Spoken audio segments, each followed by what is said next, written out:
Përshëndetje të nderuar e shikues, mirë se erdhët në jashtë kontrollit. Jemi sërish së bashku si çdo të hënë të martë të njëjtë dhe të premte ku fokus kemi me aktualitetin politik në Shqipëri, Kosovë, rajon dhe gjeopolitik. Të hënën në pjesën e parë të emisionit, fokusi do mbetet gjeopolitika dhe kam të ftuar pedagogun dhe studiuesin Olsi Jazexhi. Olsi, kënaqësi që të kam si gjithmonë. Faleminderit për ftesën. Dëgjojmë deklarata dhe kundër deklarata, postimet çuditshme të presidentit Trump në lidhje me gjithashtu dhe kundër përgjigje të Gardës Revolucionare që lidhen me atë që po ndodh në Prapasken për sa i përket mundësisë së një marrëveshje me Shtetet Bashkuara të Amerikës. Së pari çfarë po ndodh dhe së dyti si lexon këto le të themi mesazhet cilat përflasin edhe për një armë pushim 6 ditor. Tani, në datën 23 maj, presidenti Donald Trump postoi me eufemizëm në atë trust socialin e tij që ka, një deklaratë që pasi kishte biseduar me Arabinë Saudite, me Katarin, me Bahreinin, me Emiratet e Bashkuara Arabe, me Turqinë. Më në fund, SBA kishte arritur një marrëveshje me Iranin, marrëveshje e cila nënkuptonte e para hapjen e kanalit të Hormuzit, uljen e tensionit ushtarak, lehtësimin e blokadës detare, dhe nisjen e një programi për negociata që bëhet fjalë për armët nukleare. Tani, puna është që, ashtu sikur ndodh gjithmonë nga presidenti Trump, ai bën deklarata eufemistike, por që shpesh përgënjeshtrohen nga ana iraniane. Tani, pala iraniane tregoi që ishte në po shkëmbenin mesazhe me amerikanët. Edhe me sa u kuptua është që iranianët do hapnin kanalin e Hormuzit në shkëmbim të kthimit të parave që amerikanët u kanë vjedhur iranianëve. Bëhej fjalë për rreth, nëse jam gabim, $12 miliard, para iraniane që janë bllokuar në bankat e Katarit. Dhe në këtë mini marrëveshje ishte që Irani do lejonte që të shitej naftë dhe të transportohej nafta nëpërmjet kanalit të Hormuzit, ku edhe amerikanët do të lejonin anijet e tyre dhe brenda 60 ditësh supozohej që do nisnin negociatat më pas për të ardhmen e programit nuklear iranian dhe për uraniumin e Iranit. Por çfarë ndodhi, sikur kanë treguar edhe agjencitë të ndryshme të lajmeve, në bisedat që presidenti Trump ka pasur me Benjamin Netanyahun, Netanyahu e ka refuzuar normalizimin e marrëdhënieve me Iranin, ka refuzuar edhe kthimin e parave që amerikanët u kanë vjedhur iranianëve, dhe një nga pikat kryesore që iranianët kërkonin me këtë lloj marrëveshje ishte që t'i jepej fund luftës në të gjitha frontet, ku nënkuptohet gjenocidi që Izraeli vazhdon të bëjë si në Gaza, ashtu edhe në Liban. Netanyahu i refuzoi të gjitha këto pika dhe 2 ditë më mbrapa, apo më saktë që dje, u pa që nuk do ketë marrëveshje. Irani, për t'i treguar gatishmërinë amerikanëve për të arritur një marrëveshje, në datën 22 dhe 23 prill hapi kanalin e Hormuzit, ku rreth 30 anije mallrash dhe cisterna nafte u lejuan që të kalojnë nëpërmjet Hormuzit, duke përfshirë edhe një cistern me gaz nga Katari, LPG gaz. Por që ndodhi është që në datën 25 marrëveshja erdhi u pezullua përsëri, dështoi përsëri, nga që sigur ne dim, presidenti amerikan nuk është një njeri i lirë, personi që ka pushtet mbi atë quhet Benjamin Netanyahu dhe për sa kohë që Netanyahu të jetë gjallë, ndonjë marrëveshje ndërmjet amerikanëve me iranianët do të sabotohet, nga që Netanyahu nuk e dhe gjumin nëse ka paqe.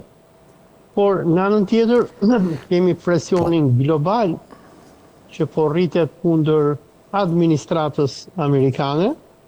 Bankat amerikane po tregojnë shenja stresi si pasojë e mbylljes së kanalit të Hormuzit. Agjencitë të ndryshme të lajmeve raportojnë që do kemi rritjen e asaj që quhet mortgage apo interesit që amerikanët i paguajnë bankave të tyre dhe kjo rrezikon që të krijojë një efekt zinxhir i cili mund të sjellë një katastrofë të paparë në ekonominë amerikane. Po problemi është që, domethënë, Trumpi është një president i pafuqishëm, është Donald Trumpi personi që ka fuqinë më të madhe. Është Benjamin Netanyahu që ka fuqinë më të madhe që kontrollon Trumpin, dhe Trumpi nuk bën dot asgjë nga që i ka duart e lidhura nga lobi zionist. Olc, po duhet ta themi se besoj edhe aty në ekran e kemi. Duhet ta themi që nëse nuk do dhe nëse do të ishte kapitullim qoftë për Izraelin, qoftë për Shtetet e Bashkuara të Amerikës, nëse do ndaleshin ato që konsiderohen proxy wars, luftrat me proxyt, me Hezbollahun apo me Hamasin apo me Houthit. Pra, Netanyahu edhe aty në ekran pak a shumë thot të njëjtën gjë. Do ishte Izraeli ka të drejtën e tij të lishme të vetëmbrohet. Ndërkohë, edhe programi nuklear është i panegociueshëm për Izraelin, sepse me program nuklear nuk ka të bëjë më me atë që zakonisht thuhet, thjesht me idenë e pasurimit apo programit vetvete, po ka të bëjë me fuqinë, me një leverage shumë të fortë në duart e Iranit nesër për të influencuar gjithë linjën e mesme. Po, ky është obsesioni i Benjamin Netanyahut me Iranin, i njëjti obsesion që Netanyahu ka patur edhe me Irakun e Saddam Huseinit. Duhet t'i kujtojmë shikuesve që lufta e vitit 2003 kundër Irakut, që ishte lufta e dytë, 23 vite më herët, u bë me të njëjtat justifikime. Edhe në atë kohë Benjamin Netanyahu u lërinte dhe thoshte që ne nuk mund ta lëmë regjimin e Saddam Huseinit të ekzistojë, përsa kohë Saddam Huseini ka armë të shkatrimit në masë, që bëhet fjalë për armë kimike dhe bakteriologjike, që faktikisht Iraku nuk pati.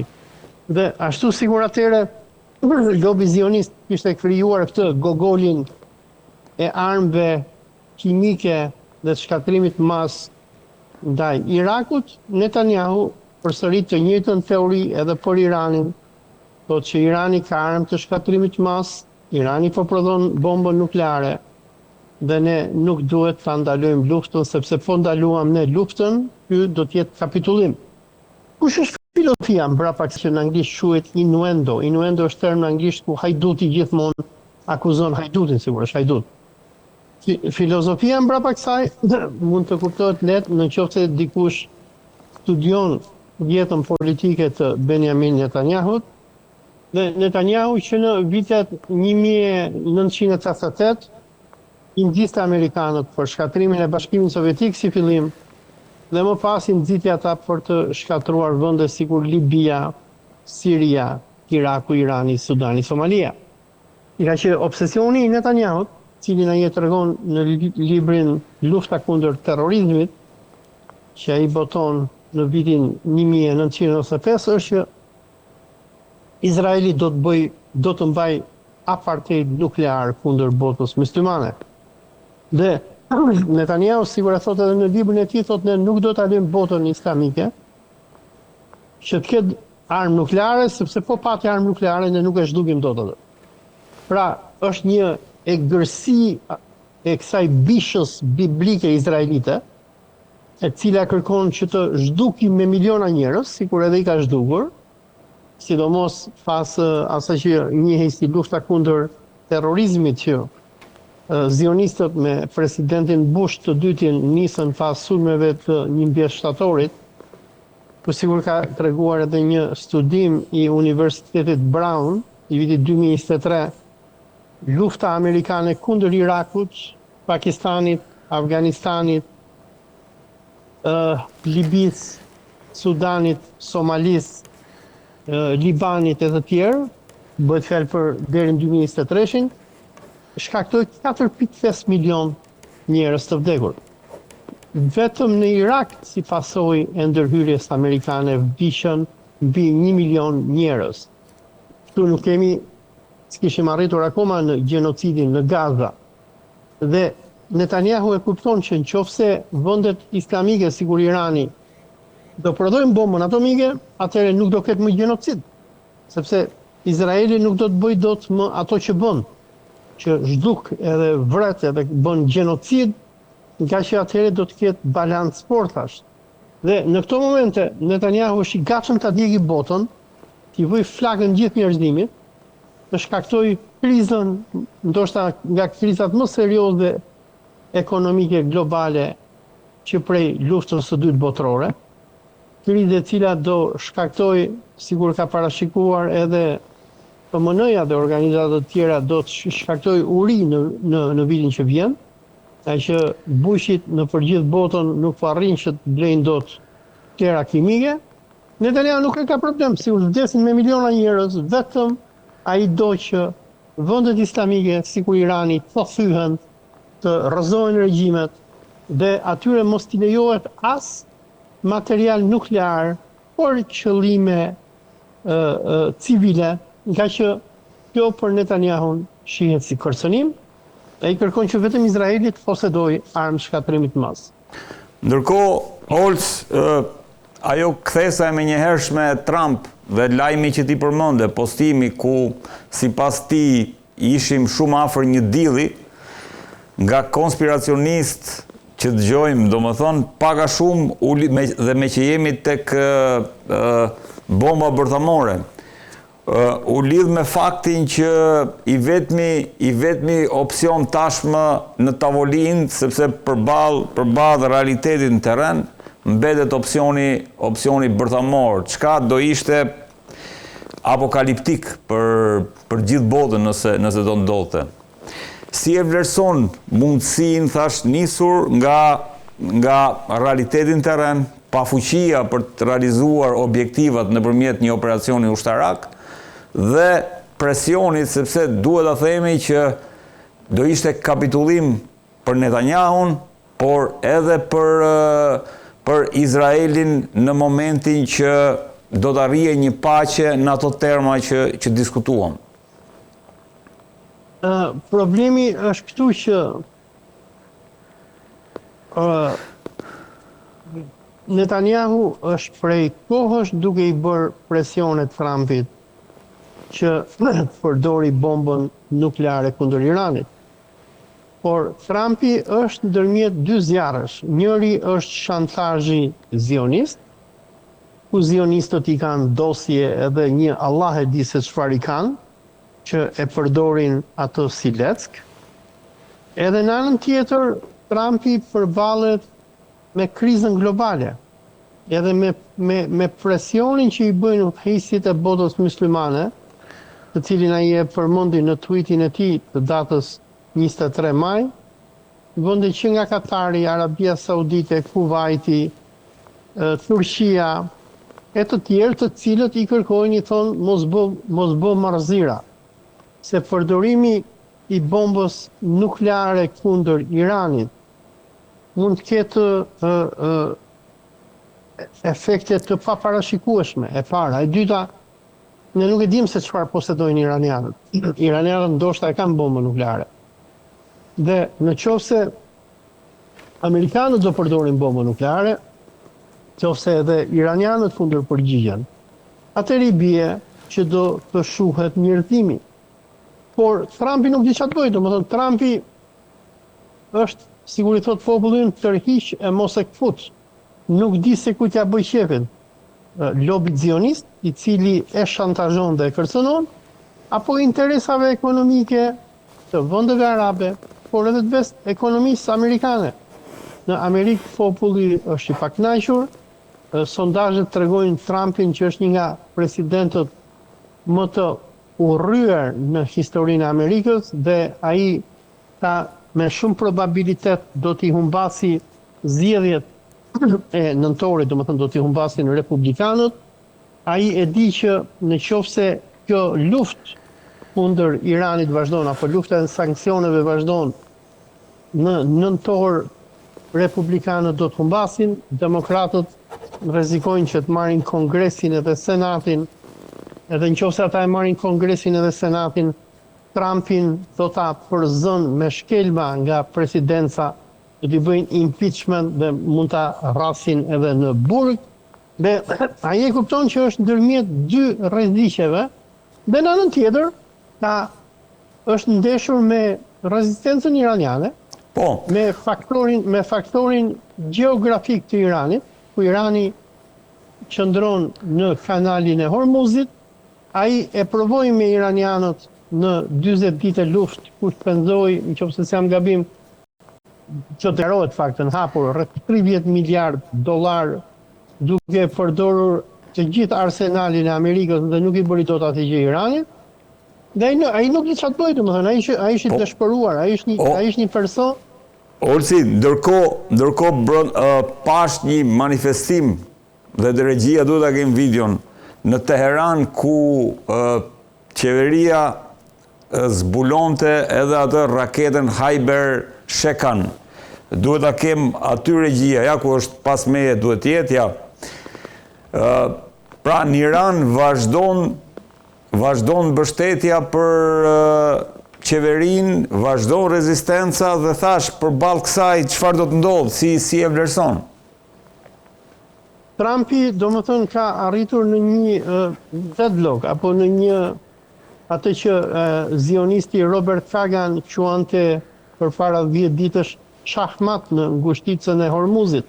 Do të kujtojmë këtu që Robert Kagan është një nga ata neokonët e administratës të Bushit, që edhe shkruan atëherë atë projektin of the New American Century, një nga arkitektët kryesor të luftës kundër Irakut, kundër Sirisë, kundër Libisë, kundër Iranit. Është një nga ata veteranët e zionizmit botror, i cili ka marrë pjesë në shkruarjen të gjithë kësaj strategjie. Gruaja e tij, Victoria Nuland, është ajo administratorja apo më saktë sekretarja për Evropën lindore të presidentit Biden, e cila organizoi grushtin e shtetit në Ukrainë kundër Janukovicit dhe që nxitën edhe në luftën në Ukrainë. Domethënë Robert Kagan nuk është një njeri thjesht. Ai është domethënë dikush i rëndësishëm sikur Netanyahu, ndoshta jo sa Netanyahu, po është pjesë e bandës zioniste, ku në shkrimin që ai bëri për The Atlantic, që se jam gabim përpara 10 ditësh, ai thoshte që ne kemi arritur në shahmat, ne nuk po dimë çfarë të bëjmë Iranit. Dhe amerikanët tani kanë dy opsione, një që të arrijnë një marrëveshje, që Trumpi dua të arrijnë datën 22 dhe 23, por nuk e lën Netanyahu, një marrëveshje ku amerikanët të heqin bllokadën e tyre kundër Iranit, Iranit hapi Hormuzin, por në shkëmbim i kthejnë Iranit farat që këta ja kanë vjedhur nëpër banka ndërkombëtare. Dhe opsioni tjetër është çmenduria e Netanyahut, vazhdimi i luftës, por amerikanët nuk bëjnë dot luftë me Iranin, luftë konvencionale. Qeveria në Iran, pas 40 ditësh bombardime, duket më e fortë se sa kurrë. Opsioni vetëm është sulm nuklear, i cili do të sillte një shkatrim me përmasa katastrofale për njerëzimin. Ndërkohë, me që jemi tek opsioni i marrëveshjes, Ols, lexova për një plan sekret, quheshe sino-pakistanez, kinezo-pakistanez, le të themi, për t'i dhënë fund luftës së Shtetet Bashkuara të Amerikës me Iranin, çka Në temat përgjithshëm ishte me 5 pika, pas meje duhet të jenë disa nga pikat, po krye çështja ishte ajo që the ti, arritja e një paqe ku pjesë e kësaj paqe tashmë dhe armëpushimi të jenë edhe faktor të rëndësishëm siç është Rusia apo Kina. Pra, shpërndarje e influencës në lindjen e mesme, dobësim i prezencës amerikane në lindjen e mesme dhe fuqizim i prezencës ruso-kineze në lindjen e mesme. Si e vlerëson këtë mundësi dhe a ka lidhje kjo me takimin që është bërë në Pekin javën që shkoi? Tani Pakistani me Kinën po mundohen që t'japin fund konfliktit, nga që edhe Kina po vuan nga rritja e çmimeve të naftës, nga që një krizë globale do godiste edhe Kinën, dhe Pakistani si vend fqin që është me Iranin ka nevojë për një Iran stabil, nga që për Pakistanin armiku më i madh i Pakistanit është India. Po problemi është që kemi një aleancë zioniste, vehabiste dhe hinduiste, Indi, Izrael, Emiratet e Bashkuara Arabe, të cilat duan vazhdimin e konfliktit dhe mundësisht rrëdhimin e regjimit islamik që është në Iran. Kinezët duan paqe, nga që kinezëve u intereson paqja, për më tepër për kinezët Irani është shumë i rëndësishëm në projektin e një rrugë dhe një brezi që kinezët kanë ndërtuar ndër vite për të krijuar tregun e prodhimeve të tyre nëpër Azi, Afrikë dhe Evropë, por problemi është që nuk e pyet njeri Kinën me Pakistanin.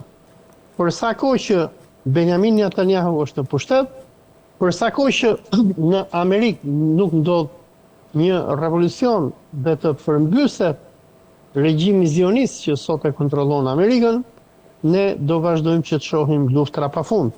Këto luftra nisën në vitin 1991 dhe tani jemi në vitin 2026, pra kemi 37 vite non-stop, apo në fakt 35 vite non-stop luft, më shumë se një qerek shekulli që zionistët i bëjnë duke përdorur qytetarët amerikanë, duke përdorur paran e taksa paguesve amerikanë, duke shkatruar ekonominë amerikane, duke shkatruar Evropën, duke shkatruar njerëzimin, duke shkatruar prosperitetin e këtyre vendeve myslimane që këto gëzonin në vitet 80 dhe 90 si pasojë e naftës, dhe çdo gjë bëhet për t'i bërë qefin një personi të çmendur, sikur Benjamin Netanyahu dhe grupi i zionistëve mesianik që qëndrojnë brapa tij. Olc, ndërkohë pas parajmërimeve të shumta të Rusisë dhe ka ndodhur një nga sulmet më të mëdha, të paktën kështu e kanë përcaktuar ekspertët, ata që e kanë ndjekur me vëmendje luftën Rusi-Ukrainë, një nga sulmet më të forta dhe më të mëdha të Rusisë ndaj Ukrainës, dhe ja pas meje janë pamje të raketës Oreshnik, e cila është një raketë interkontinentale që ka mundësi edhe të mbushet me mbushje bërthamore. Si e vlerëson këtë akaparim të situatës në një kohë kur sikur dukej më e qetë dhe pritej edhe një farë armëpushimi midis Rusisë dhe Ukrainës, të paktën së fundmi? Situata nuk është më e qetë, biles domethënë ne jemi përqendruar shumë te Irani, por edhe lufta në frontin Ukrainës është shumë e egër.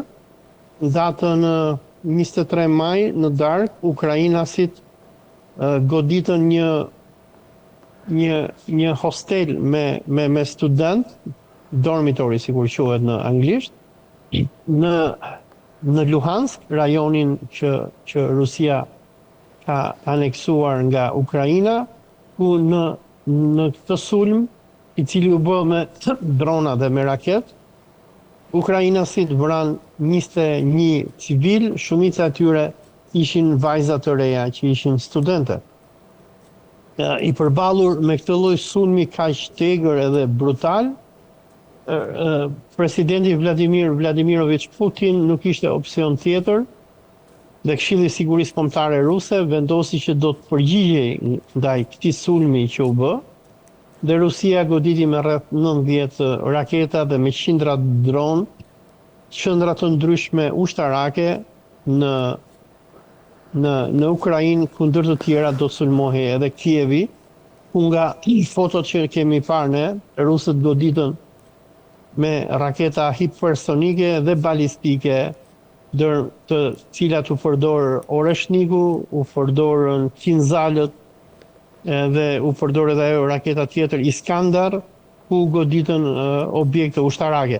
Për personat që kanë parë videot dhe filmimet nga Kievi, sulmi që është ndërmarrë në Kiev i ngjan pak a shumë sulmeve që Irani ndërmerrte në Tel Aviv me ato raketat Khyber Shekan, ku janë shkatruar gjithë ato banesa në qendër të Kievit, ku sipas Ministrisë Mbrojtjes së Rusisë u sulmuan qendra ushtarake të regjimit të Kievit.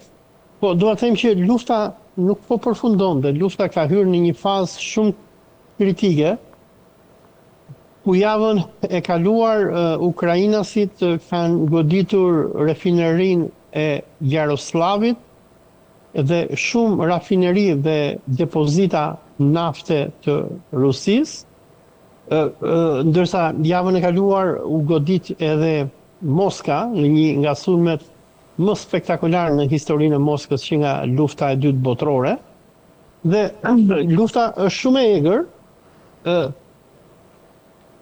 Po të dëgjosh mediat ruse, ka një tërbim nga pala e qytetarëve rus me atë që po ndodh.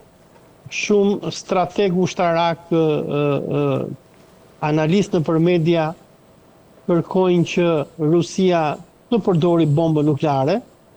Është një nga ish këshilltarët e presidentit Putin, profesor Karaganov, i cili që prej nisjes së luftës në mënyrë të përsëritur kërkon që Rusia të përdori bomba strategjike nukleare, ku të godasi qendrat e NATO-s nga ku koordinohen sulmet kundër Rusisë. Po deri në këto momente Putini, disa thonë nga frika, disa thonë nga kalkulimet që ai bën etj, nuk po reagon.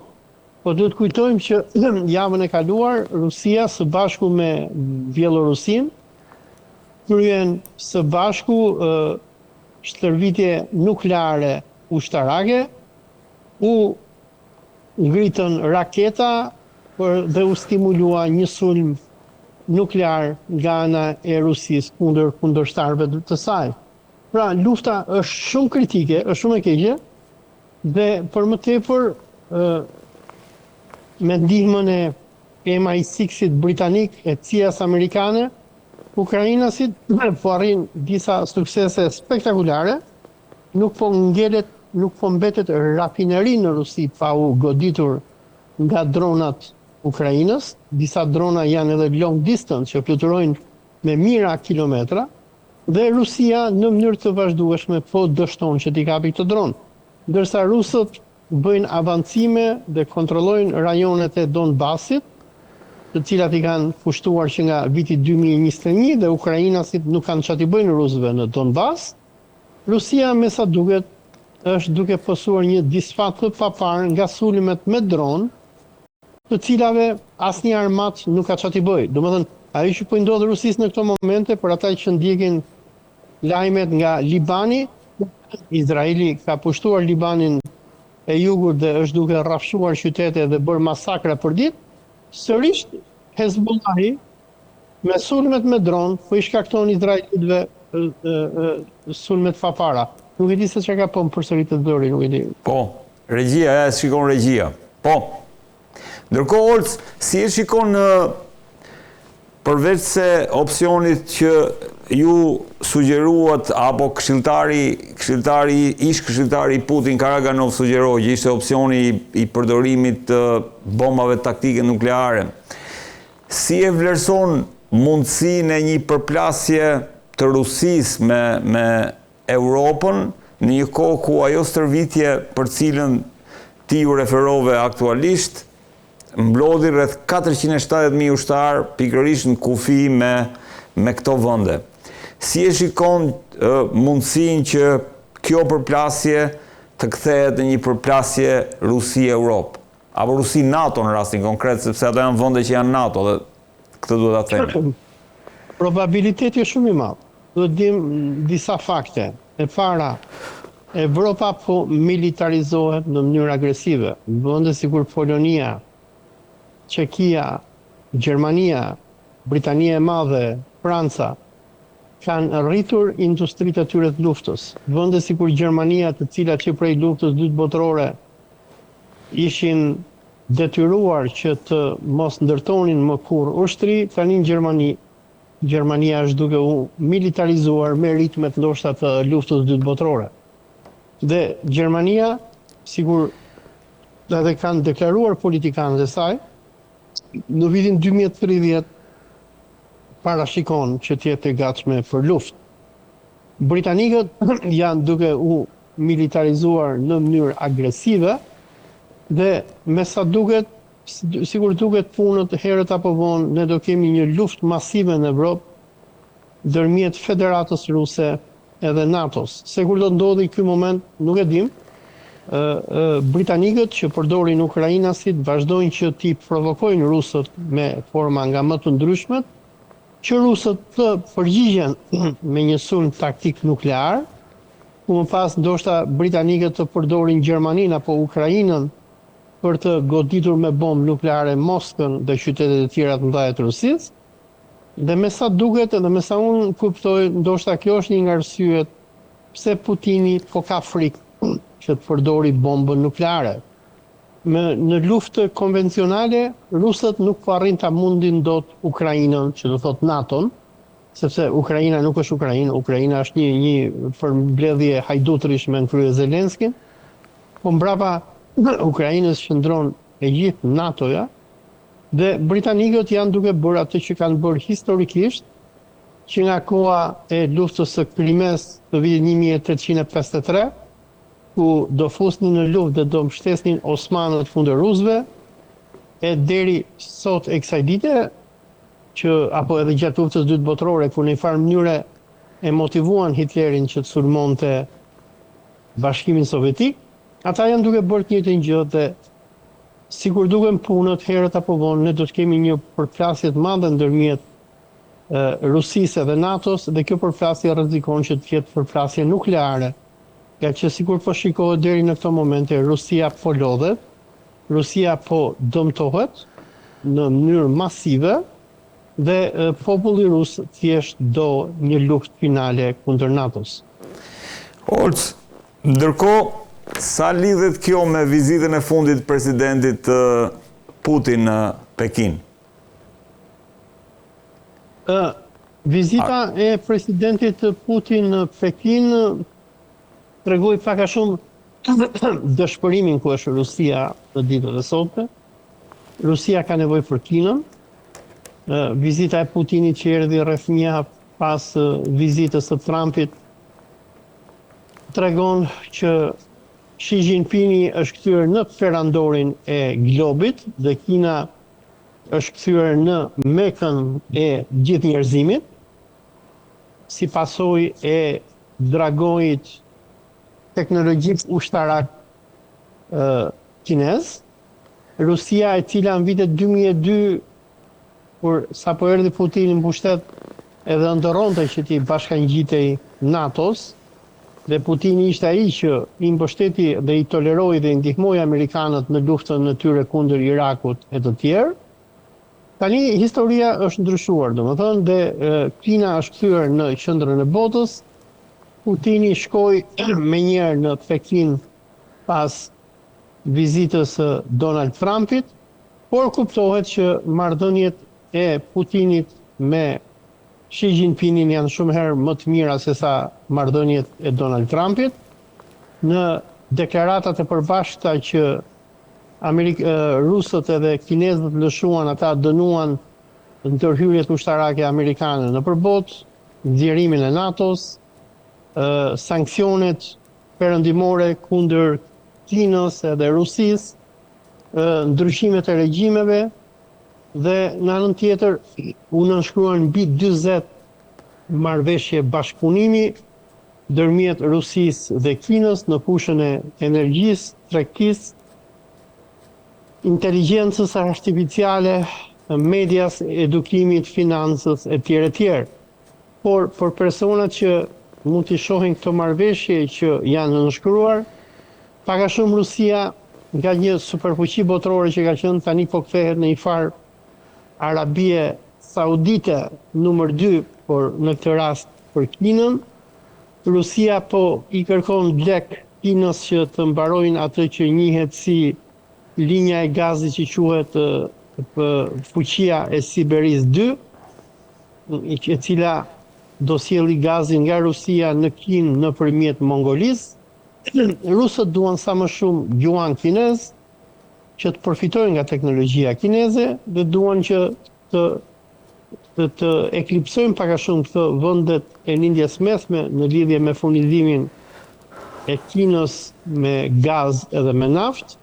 Por në të njëjtën kohë, kjo është edhe një farë shenjë dobësie nëse shikohet në aspektin afatgjatë, se në aspektin afashkurtër kjo është e mirë për Rusinë, që Rusia do bëj para, por kjo tregon që Rusia tani më mbështetet në mënyrë pothuajse në 80% të ardhurave të saj, i merr nga Kina dhe Kina në çdo moment mund ta përdori këtë dobësi për shkatruar ekonominë ruse, por në situata ku kemi ardhur, rusët nuk kanë nga ta mbajnë më.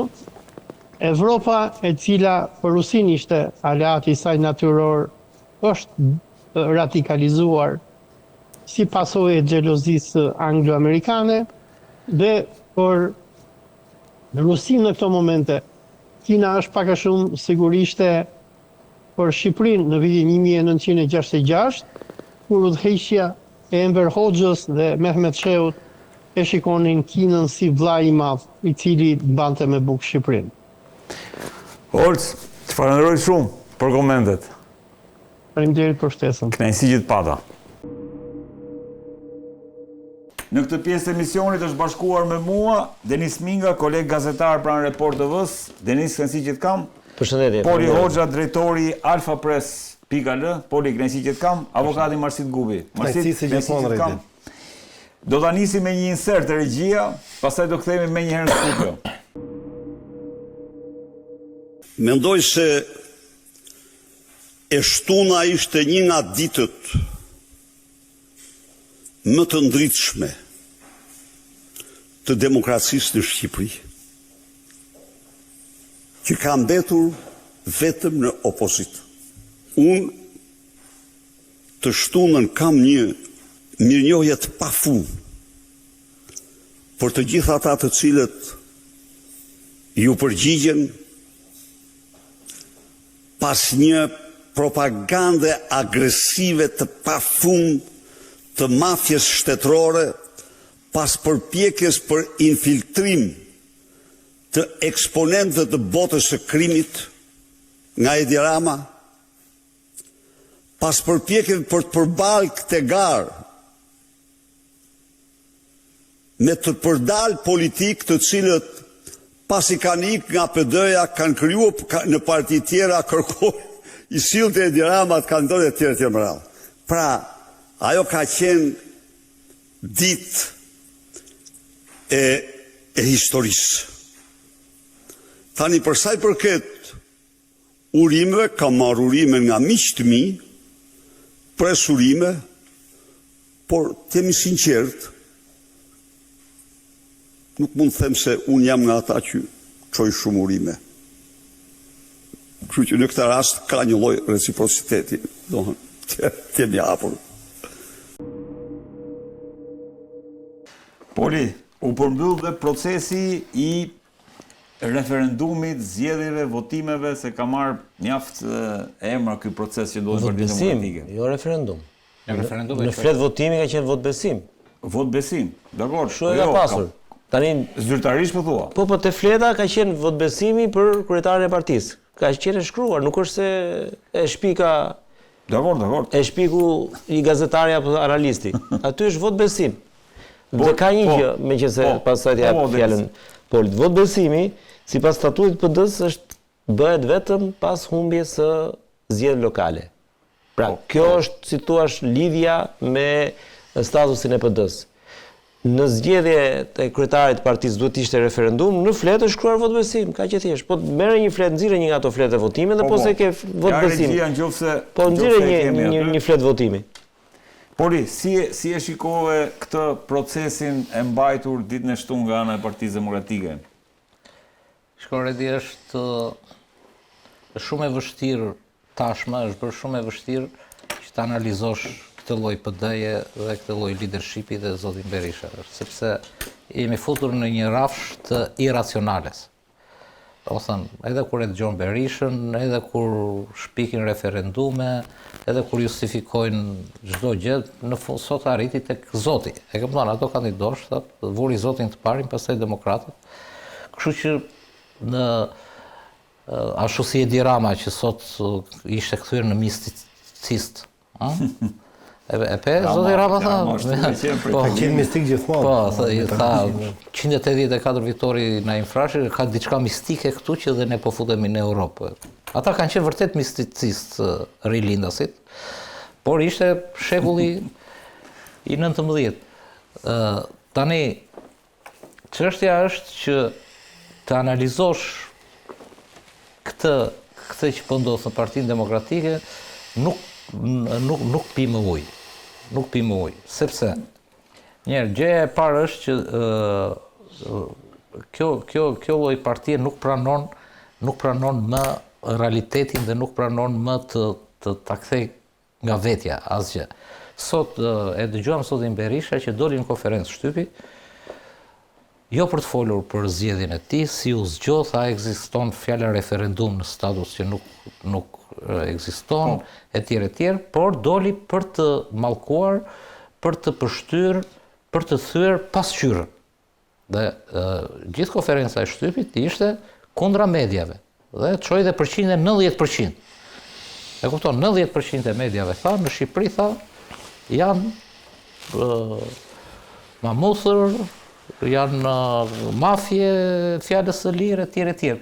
Çfarë është media? E mirë, e keqe, e shtrembërt, her parsere, unë jam një nga kritikët më të mëdhenj, media ka probleme të jashtëzakonshme. Çështja është që është pasqyra. Dhe tani ai pasi mbaroi punë me Shtetet e Bashkuara të Amerikës, me sekretarin Blinken, me Britaninë e Madhe, me të gjithë ambasadorët këtu, të OSBE-s, të BE-s, etj, tani ka ngelur që të thot fajtori është pasqyra. Domethënë që dhe ne jemi në një situatë, ti më thua mua si mu analizohet. Çfarë të analizoj unë kur ti hap derën, e gjen gruan me dikë tjetër dhe ajo të thot nuk është kështu siç duket. Këta të thonë nuk është kështu siç duket. E kupton? Ti fillon dhe i thua që prit pjesëmarrja, ke dështuar në mitingje, ke dështuar për ta mundur Ramën, ke dështuar për të hequr non gradën, ke dështuar për ta bashkuar partinë, ke dështuar për ta hapur partinë, për të sjellë njerëz të rinj, figura të reja, ke dështuar me ndërkombëtarën, vazhdon e izoluar. Dështove edhe në zgjedhjen e kryetarit ku je vetë me një status si e kishe vendosur vetë. Ama e ruajti partinë nga asgjësimi. Patjetër, patjetër. E ka ruajtur partinë nga asgjësimi, por këtu tani këtu mund të bëj një analizum, po jo për këtë PD, sepse ekzistojnë dy PD tashmë, është shumë e qartë. Si dy PD? Dy PD kjo është shumë e qartë. Ekziston PD-ja e themeluar, që para 35 vjetësh, në bashkëpunim me perëndimorët, me amerikanët, PD-ja si pasuri kombëtare, si pasuri e pluralizmit, si logo, dhe si njerëz që janë shumica këtej. Ekziston edhe kjo PD-ja e vogël, dhe edhe sikur t'ja marrësh shifrat e Mirqena, sikur të futemi në matematik, herën e fundit është zgjedhur me 47.000, morën pjesë 47.000, tani thot morën pjesë, jo, i ka rënë prap një 20, 37 me, nuk e mbaj mend. 40 është tash pak shumë, 39.000. Po, 39. Tani, kur vjen puna, kjo është PD, sepse është e regjistruar dhe atje dhe emrin madje, po të futemi pastaj, po prandaj është e vështirë. Dhe emri kjo nuk e ka Parti Demokratike. Kjo lloj PD-je, kjo tjetra këtej, kjo e vogla. Kjo e ka Komisioni i Rithemelimit. Në gjykat, bëj një kërkesë si media nesër, edhe thonë gjykatët janë akoma Komisioni i Rithemelimit. Prandaj thot dhe Evi Kokalari, thot që unë jam themeluese, thot, janë 18-20 sati. Tani, që janë të regjistruar në gjykat. 28-29 sa janë. Sepse tani të fillosh KPD, ata demokratë të cilët kanë trashëguar që nga ashtu apo këtë PD-n që kanë ngelur me një grupim të cilët ti analizosh duhet të thrasësh. Pse ti thua duhet ishte një personazh siç zakonisht vendosen thjesht për të legjitimuar garën. Po jo më normalitet, po nuk po kërkon njeri më bur as nga ky vend, as nga kryeministri. Ore kërkojmë normalitet, o zotëri, normalitet. Po dhe ai ti ishte, dhe ai formali ti ishte, që thua ti formali. Po mirë më ja kjo që bëri tani zoti Berisha. Tani ti do të më fuzësh mua, unë dua tashma nga analizën e kësaj që nuk analizohet me logjik, por kërkon ndihmën e psikologëve, kërkon ndihmën e antropologëve, kërkon ndihmën e financierëve të krimit financiar. Tani ti më thua të analizoj këtë. Po duash analizoj. O zotëri, a e di ti më vëlla, tani ti po më thua analizoj këtë grupimin këtu që pse këta vazhdojnë të shkojnë te Berisha.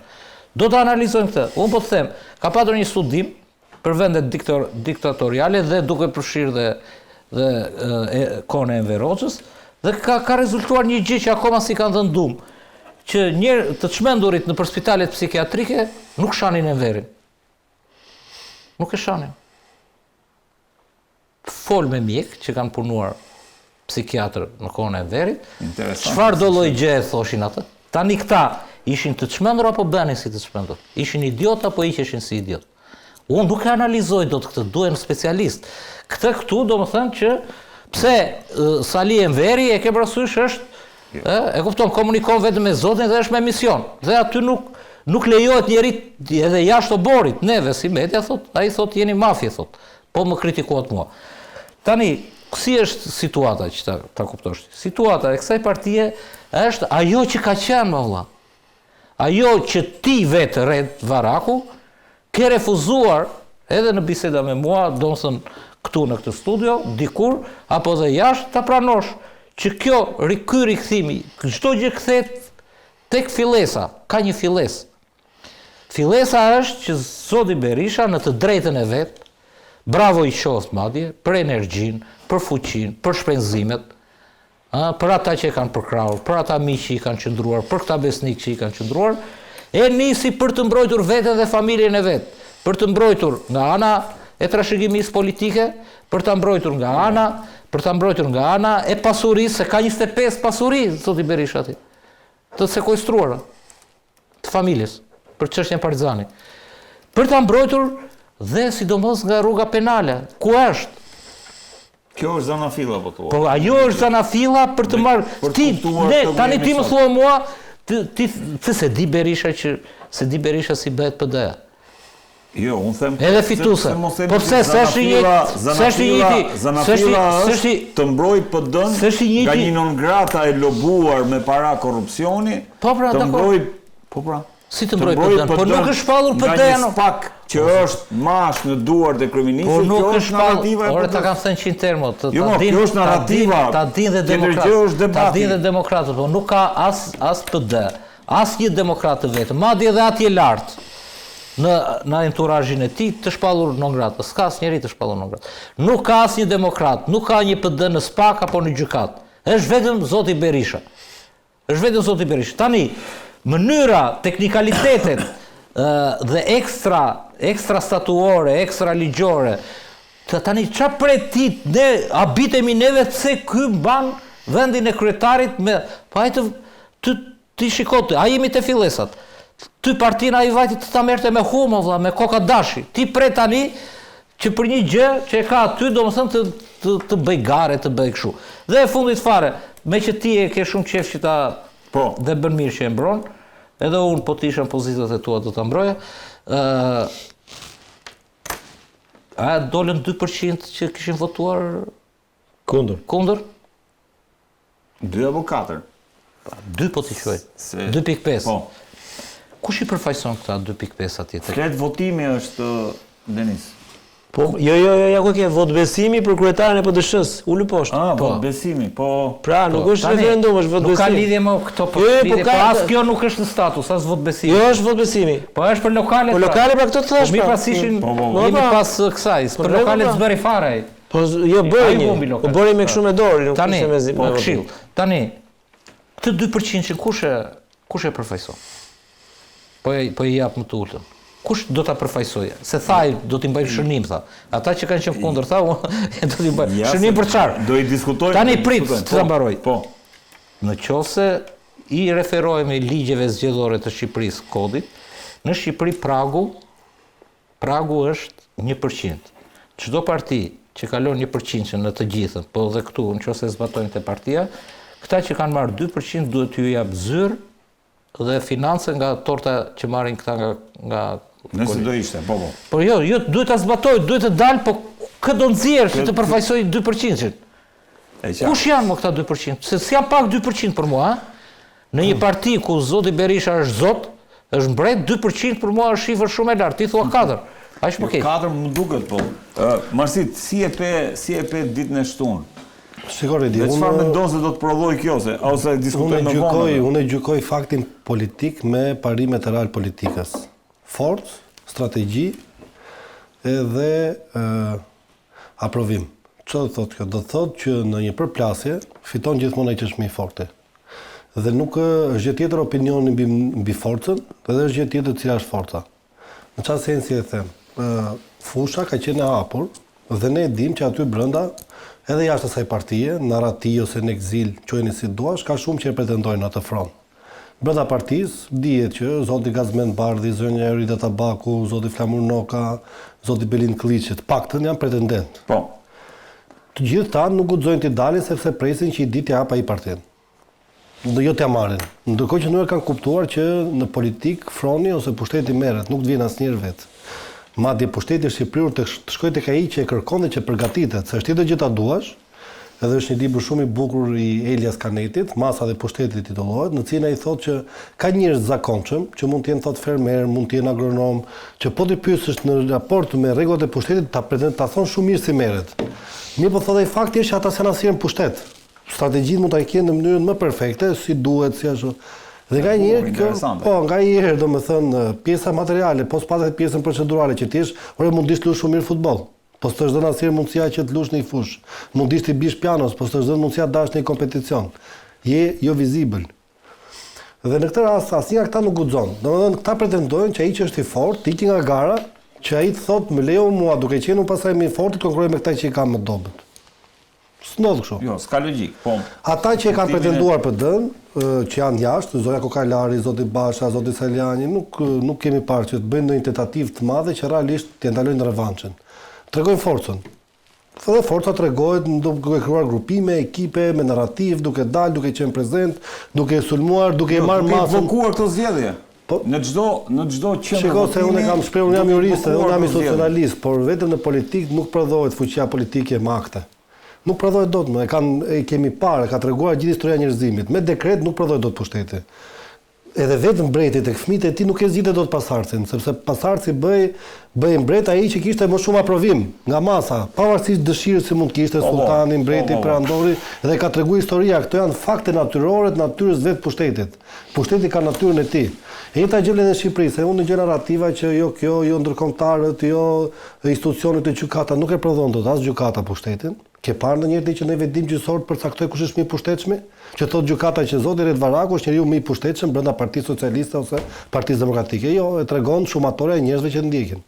E ke parë ndonjëherë ti që për shembull ndonjë dekret të dalit thotë si u prodhon, ja ky që keni sot në Siri, ka qenë dikur Ahmet Shara po për terrorizëm, sot është partner. Pse tregoi forcën? U imponua Edhe rregulli vetëm që një gjua pushtetit është vetë pushteti. Sot është njëri alat i Shtetet Bashkuara të Amerikës. Dikur Gjolani. Po e tregoj forcën me kë e tregoj forcën. Ore nuk ka rëndësi të tregoj një lloj force, unë po them çfarë është koncepti i forcës, si thua me kë, nuk është forca faktor me kë.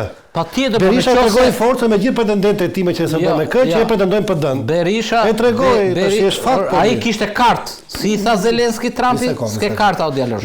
Sot ka. Po lere më çfarë kishte kartë ai pushtetit nuk të e. Ore ai në Siri kishte karta. Më thuaj çfarë kartash ka Berisha këtu? Karta për demokrat. Shumatorën e votuar ti kujton. Më fal, ta them, jo, pa e marrësh larg, më pa e marrë kështu në partikolare. Nëse dikush nga ata do kishte këto karta që thot Poli, do shkonte të merrte partinë. E krijon shumatorën grupimin e njerëzve, shkon aty dhe imponohesh. Nuk i kanë. Pse si ai që non grado kur i ka kartat? Po pse më pse si dërgoj një mesazh urimi? Unë nuk e marr, më fal. Nga 300 parti popullore që ka në botë, nuk e marr qasjen e pushtetit nëse ti jep dikush non grato ose jo. Se non grata për shembull është edhe pushtet bikëm, pakisëm. Sala po nuk shkon. Pushtet pakisëm, dakord, po jam dakord, unë po i them ai dakord. 50 vota nga votimet e fundit nuk ishin pakisë. 50 deputet. 50 deputet janë pakicë? 50 deputet. Dhe pushteti është 50 veta, po Poli, pushteti dikush është 50 veta që ti tu mbështetet nuk guxojnë thonë jep drejtën se kjo zgjedhjet. Ndryshe nga formate të tjera. Ky është pushtet. Po. Ky është pushtet që atë pushtetin e vërtet që duam neve të largohet se po e shkatron këtë vend. Çfarë i bën? Po dakord, po si këtu pra duhet të dalim. Në terma shkatrimit ndërtimi. Po të flasim në mënyrë, po të flasim sos të ndërpreva. Folëm me reta të marroj narrativën time dhe debatojmë. Po pra dakord. Jo në rregull, ajo që dua të them është që sot ja po të bëjmë debat, po foli, bëjmë monolog dhe ose ndalova gjëra me shumë vëmendje. Ne gjojë dhe bëjmë pastaj debat. Unë po them këtë gjë, e para njëherë në varësi të rregullave të parimit forcës është i vetmi pretendent për atë front. Nëse gjë tjetër pasaj që ai bën më mirë, ai bën më keq. Kjo është kategoria e dytë e debatit, flas për kategorinë e parë. Dhe e dyta, ajo që po them unë është që ai lëshoi mbi ta vellon e pamundësisë për pushtet, sepse çdo kush nga ata që rrin atje në rreshtë dorë trokiste, asnjë nga ata s'ka për ta marrë dot PD nesër. Qoftë ata që janë brenda, qoftë ata që janë jashtë. Asnjë nga ata do marrë. Më beso, ja do kemi regjistrohe as ata që presin radhën aty brenda, nuk e merr dot më se si kur nuk e ke shfaqur ambicin si një ditë bukur çosh nga gjumë dhe thua sot do viun dhe do bëjmë kryetari PD-s. Si ndodh? Apo do nesër do jetë vendi bosh e do e zgjedhësh ose me gjykatë ose me kështu që quhet me kryesi ose me këshill kombëtar. Më thoj sa precedent ke që është zgjedhur në këtë formë? Është zgjedhur ai që ka qenë më vizibël, që ka pas masën e njerëzve dhe po ta them, nëse do një shembull kush ti takon PD-ja, merr zotin Berisha nxirre në pedonale, në lokale, nxirre në një turn ku ka njerëz, merr këtë duash ti tjetër. Nga ata që janë sot PD dhe nga ata që janë, ato do të takojnë 80% e njerëzve dhe do ta them para se të kaloj fjalën Denisit, ata tjetër takon asnjëri. Kam qenë në raport duke u thuar para një pak muajsh. Ishte edhe zoti Berisha, po të them, të gjithë njerëzit që ishin në ambientet e terminalit, u shkuan për të marrë çantën për të shoqëruar gjatë gjithë udhëtimit që kemi bërë me avion. Kemi qenë duke ikur në Gjermani, ta dish. Pastaj qenë demokratë. Jo, shkonin gjithë një video dhe video call, dalën dhe isha me një shkon një sekond, pa lere me të socialist demokrat. Dhe tha, kjo është pushteti, domethënë pushteti i shtreqës, domethënë njerëzit e shikojnë akoma si dikët pushteti. Edhe Roxhës i pusnin fotografinë, mos kishte nevojë fare as i mbanin çantën. Po nuk e rezon masën e argumentit. Po dakord me çese ti fet për spakun e kondën e Roxhës ka pasur më shumë dëshkime në nivelit lart zyrtarëve. Për ty forma duhet drejtësisht. Jo, kush ta gjë ka edhe bashkëpunëtorët e vet. Ore s'pak është në punë e vet. Meqense përmend Everin. Unë meqense si mos e përmend Everin. Po aty edhe në kohën e Roxhës, sistemi i drejtësisë Dananit Çela ka qenë dëshkimi më i lartë i zyrtarëve.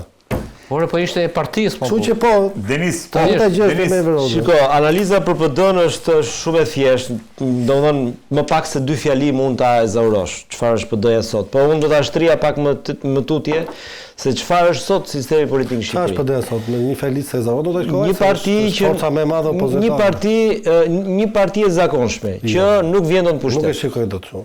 Po ta argumentoj unë një parti e zakonshme, pra është kthyer pra. Unë kjo është opinion personal, s'është fakt. Mirë, unë opinionin tim jap se. Dakor, bazuar në shifra. Po ti japësh faktin e interpretimit të faktit. Po me fakte do japim. Edhe nis kështu analizën.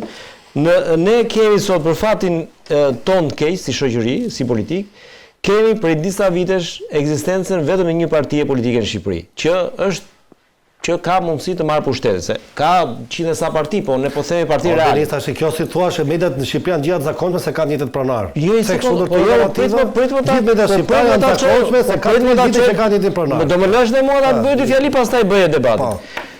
Ne pluralizmin përfundimisht, ai sa e kishim e kemi humbur në vitin 2021. Me ato të mira të këqijat që kishim një garë reale dhe ishte shumë afër aty partit. E kemi humbur po thua? E kemi humbur, po. Dhe çka ka ndodhur me që do fakte Marsiti? Mars 2022, humbje thellë 5-1. Ku mbajtën? 23-shin, maj. Jo, marsin fillim, 5-1, 5 bashki. 6 marsi. Po, 2021. 6 mars. Rregull. Pastaj kemi në 2023. Pastaj kemi 2023, humbje thellë 55 me 5. Pastaj kemi 2025-ën, humbje thellë 83 me 50. Ke këto 6 të fundit? Tani kemi këto 6 fund, 6 me 0. Pra, ne sot, këto janë faktet Marsit. Dush është fakt. Kemi fitoren e 2025-ës me Elushnjës. Me Zegjinen, me Saramilen, me Këllbarë që sasën e marrin 50.000 vota, me që se do anën tjetër. Jo, këto janë fakte. Tani më lehtë ta çoj deri në fund të detaj. Nga me Artur Bushi, ajo që tha Sofi Berisha, me Valdrin Pietrin. Dakor, ato janë të gjitha humbjet e vogla, të gjitha janë të certifikuar nga i vetmi institucion zyrtar që ne kemi që quhet KQZ. Nuk më interesojnë fare mua as opinionet e njerëzve as të partive. KQZ certifikon rezultatet dhe kaq ai rezultati not proof, po se merr përsipër të japi vërtet provohet, nuk thotë është ose cila është prognoza për politikën. Prandaj them unë, ne rrezikojmë që për shumë vite të jemi prapë me një parti politike. Dhe ky është rreziku që nuk ose ata kolegët gazetarë kuptojnë, po zuan ta thonë si një problem për shoqërinë shqiptare. Sepse duhet ndodhen PD. Por Redi, më fal, themun çfarë ndodh se ty të duket fitore e madhe, fitoria me Erion Velin kryetar bashkie që ka pasur PS-ja me këto akuza që ka? Se meqense po flasim për fitore për humbje, flasim edhe për fitoret që janë bërë. Të duket fitore e madhe, fitoria me Velin ka fituar, mos ka fituar Velia mos zotëri. Po PS-ja këta janë më njerëz të bëjnë PS-ja. PS-ja ka fituar, po këtë them, vetmja parti sot. Ka Artur Bushin, ka Erion Veliajn. Do vazhdoj ta çoj argumentin se po Lefter Kokën. Artur Bushi nuk e mban më njëri tani, dole tani argumenti. Pas Lefter Kokës e mban njëri. Erion Veliaj se. As njëri si mban. Jo, pra nuk mban, më Erion Veliaj. As Erion Veliaj. Tani kthehemi këtu tek ajo që doja të thoja. Që kanë harruar. Në 2027-ën, edhe me reformën e re që po e vizaton doktori, siç mendon që do jetë, prapë thellë do jetë humbja, më e thellë se sa në 2023. Edhe në 2027 më e thellë do jetë humbja. Dhe ti praktikisht me ato deklaratë që bëri Berisha sot që përmendi një kryeminist 95 vjeçar, praktikisht ti do kesh një parti të vetme në Shqipëri për të paktën një dekadë tjetër, për 10 vite të tjera. Ktu do jetë monoparti. Dhe ky është rreziku që ne nëse s'kemi pak e vetmja mini shpresë që ka shoqëria Spaku që mundohet të mbajë nën kontroll, le të themi partinë që është e vetmja se në shinat e ligjit, dhe kjo ka për të ndodhur në Shqipëri. Ne kemi mbetur bllokuar këtu tek vullneti dhe le të themi zgjedhjet e Edi Ramës. Dhe normalisht kur ke një fushë kaq të hapur, edhe zgjedhjet kanë problemet e tyre. Kështu që ajo që po i bën Berisha PD-s, Berisha është në rregull me veten e vet, do të jetë kryetari i Partisë Demokratike 95 vjeç, siç tha vet, se kur je kryeminist 95 vjeç, imagjino sa është e lehtë të jesh kryetari i PD-s 95 vjeç, është shumë e lehtë.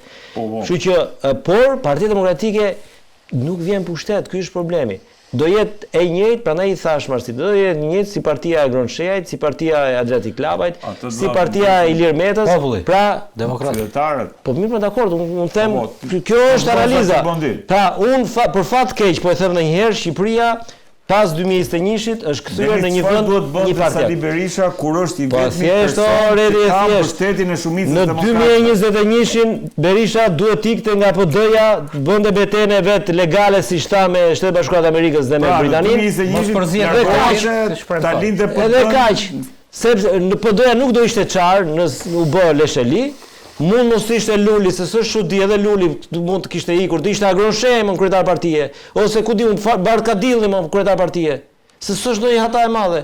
Ose pa kryetar fare, ose pa qeveri të partisë. Siç e bëri ka pas PS-ja dikur 96-ën 4 nën kryetar. Po aty nuk luhet filme dhe zihen aktorët. Po mos jetë Brad Pitt, kemi George Clooney, po mos jetë George Clooney, kemi unë e bëj analizë se ma kërkon Redi. Por kjo analizë nëse Berisha ka parametra, por kjo analizë, dëgjoj, se me këtë analizë është bërë edhe filmi Netflix ku ka dalë që ishte me ngjyrë, Kleopatra. Nëse Berisha ka ca parametra historike ose ka ca parametra Dole, sikur s'ka dalë akoma. Dgjoj.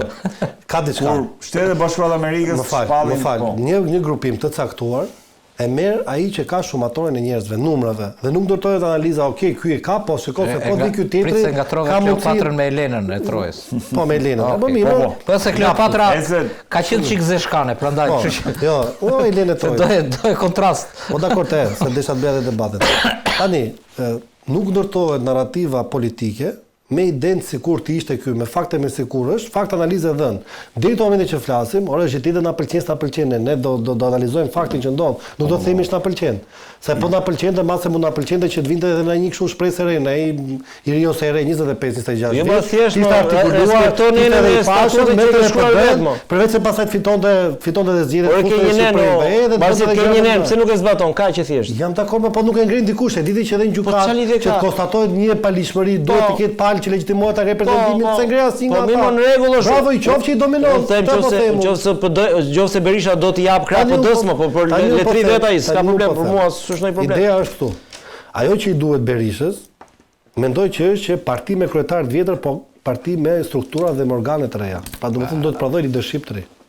Në qoftë se domethënë do që kryesi të re, po që duhet kryesi e Këshilli Kombëtar i ri dhe duhen të përgatiten figura të reja nëpër departamente, në artikulimet e debatit. Duhet lëvizja Mulik, të fillojë sa më shpejt. Jo, nuk ka lidhje se Muli është subjekt i vogël brenda PD-s. Duhet që të fus ekip të ri dhe kjo është ajo që e solli dhe bëri fitimtarët në 2005-ën.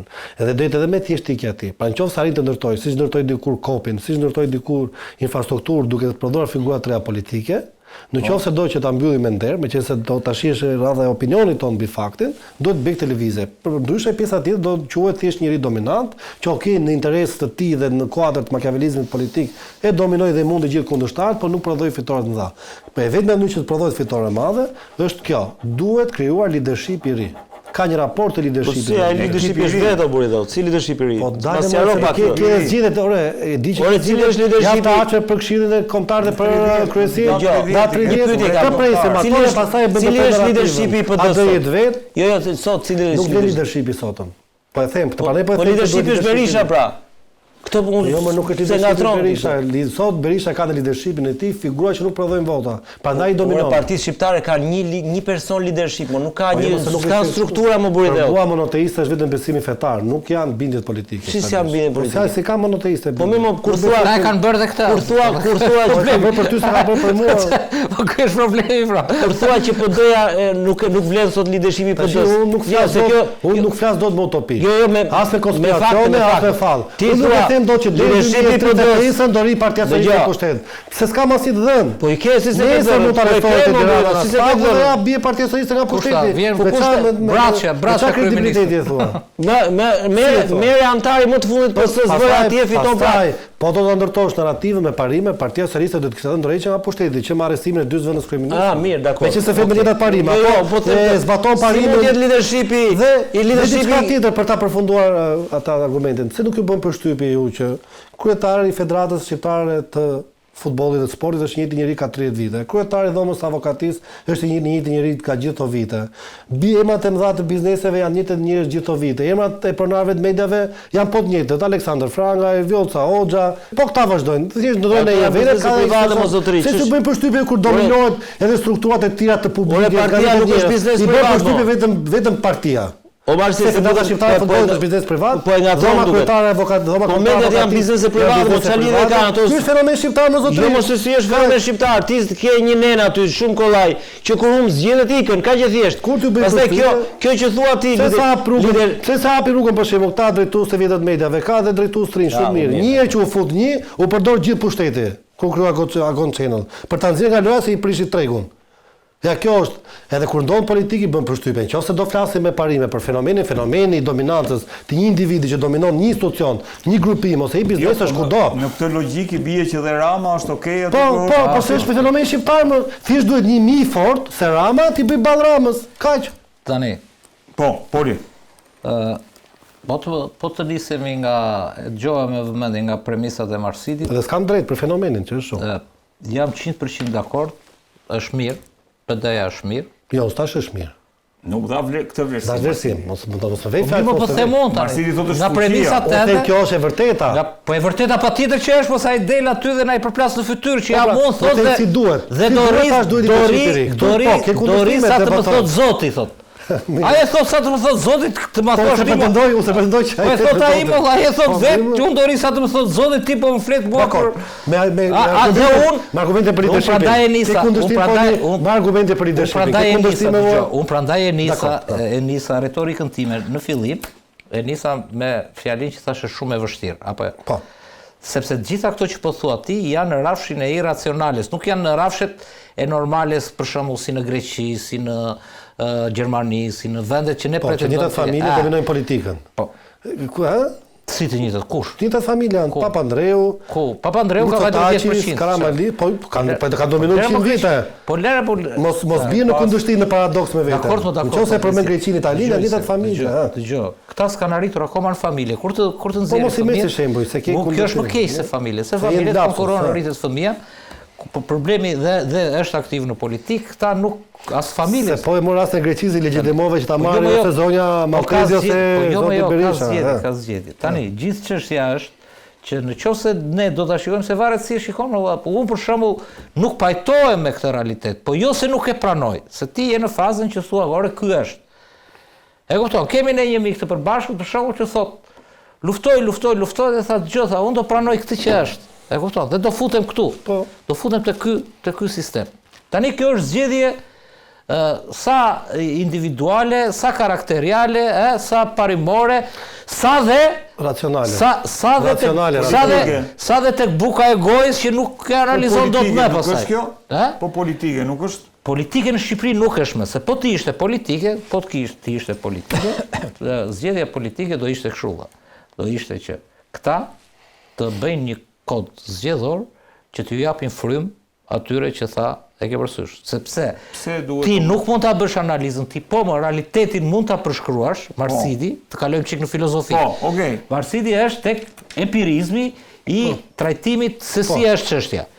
Tani dalim te zgjidhja po thuhet. Pastaj futemi tani futemi, është ky realitet po më është fiks siç e përshkrove ti, po është i duri. Është i drejtë dhe është i drejtë, sepse unë mund të jem i forti këtu në studio, nëse marr këtë gotën dhe të them, do ma japësh mua për para se ta futa me gotë. Po merre do thosh. Apo jo. Merre më folo polisa duash vetëm, mos më bjerë me gotë kokës. Tani, kjo pastaj është relative. Tani dëgjoj, drejtësia ka e drejta, e vërteta ka shumë fytyra. Dhe ky është debat tjetër.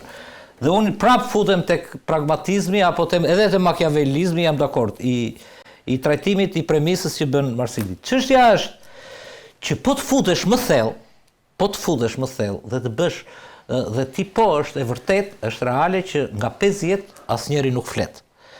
Deputet. Dhe kjo është fort. Flet edhe në Facebook, po dhe bravo. Po rastë për tavolinë dhe për kafe. Ja llafe ato latë poshtë gjatë me Tani, dëgjoj, këto janë, prandaj thashun përpara, 50 nuk flet.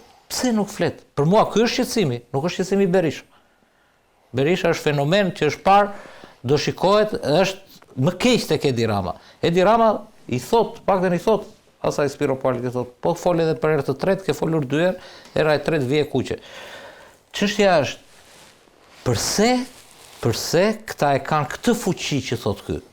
E kanë këtë fuqi se ju buron nga dashuria e demokratëve dhe socialistëve, e kanë këtë fuqi se ju buron nga kauza dhe nga projektet e tyre politike, se janë politikanë që kanë fatet për të mirën e Shqipërisë, pyetja më kryesore, për të bërë një Shqipëri më me prosperitet, më me ekonomi, se ka 35 vjet, apo e kanë këtë fuqi të dy, sepse disponojnë financat të jashtëzakonshme, sepse disponojnë biznesmen që i mbështesin të dy krave, edhe që janë të përbashkët, po sepse në fund fare disponojnë dhe hurin, o vlla.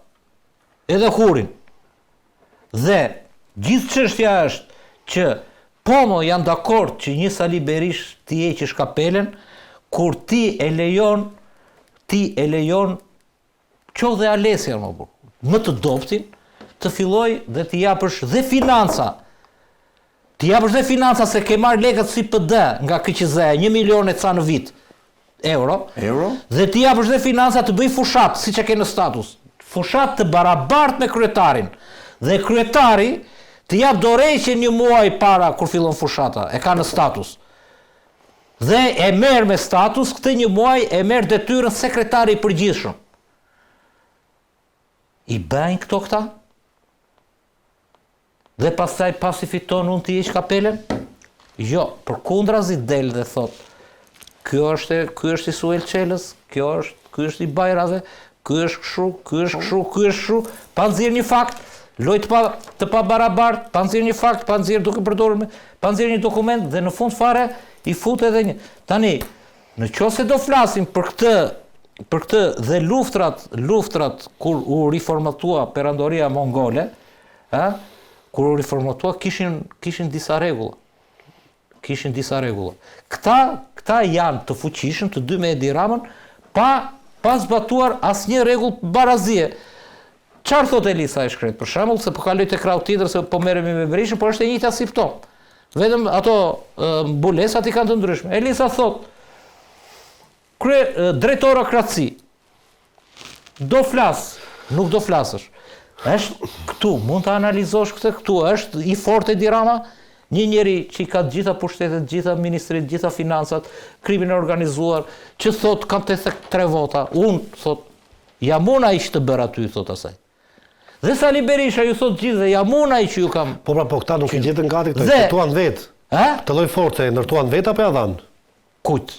Ramës, Berishës, kujdo që e ka këtë lloj force që thua ti, si u ndërtua? Duke shfrytzuar atë të thash si. Duke abuzuar me mirëbesimin. E ka bërë çdo politikan në Shqipëri këtë.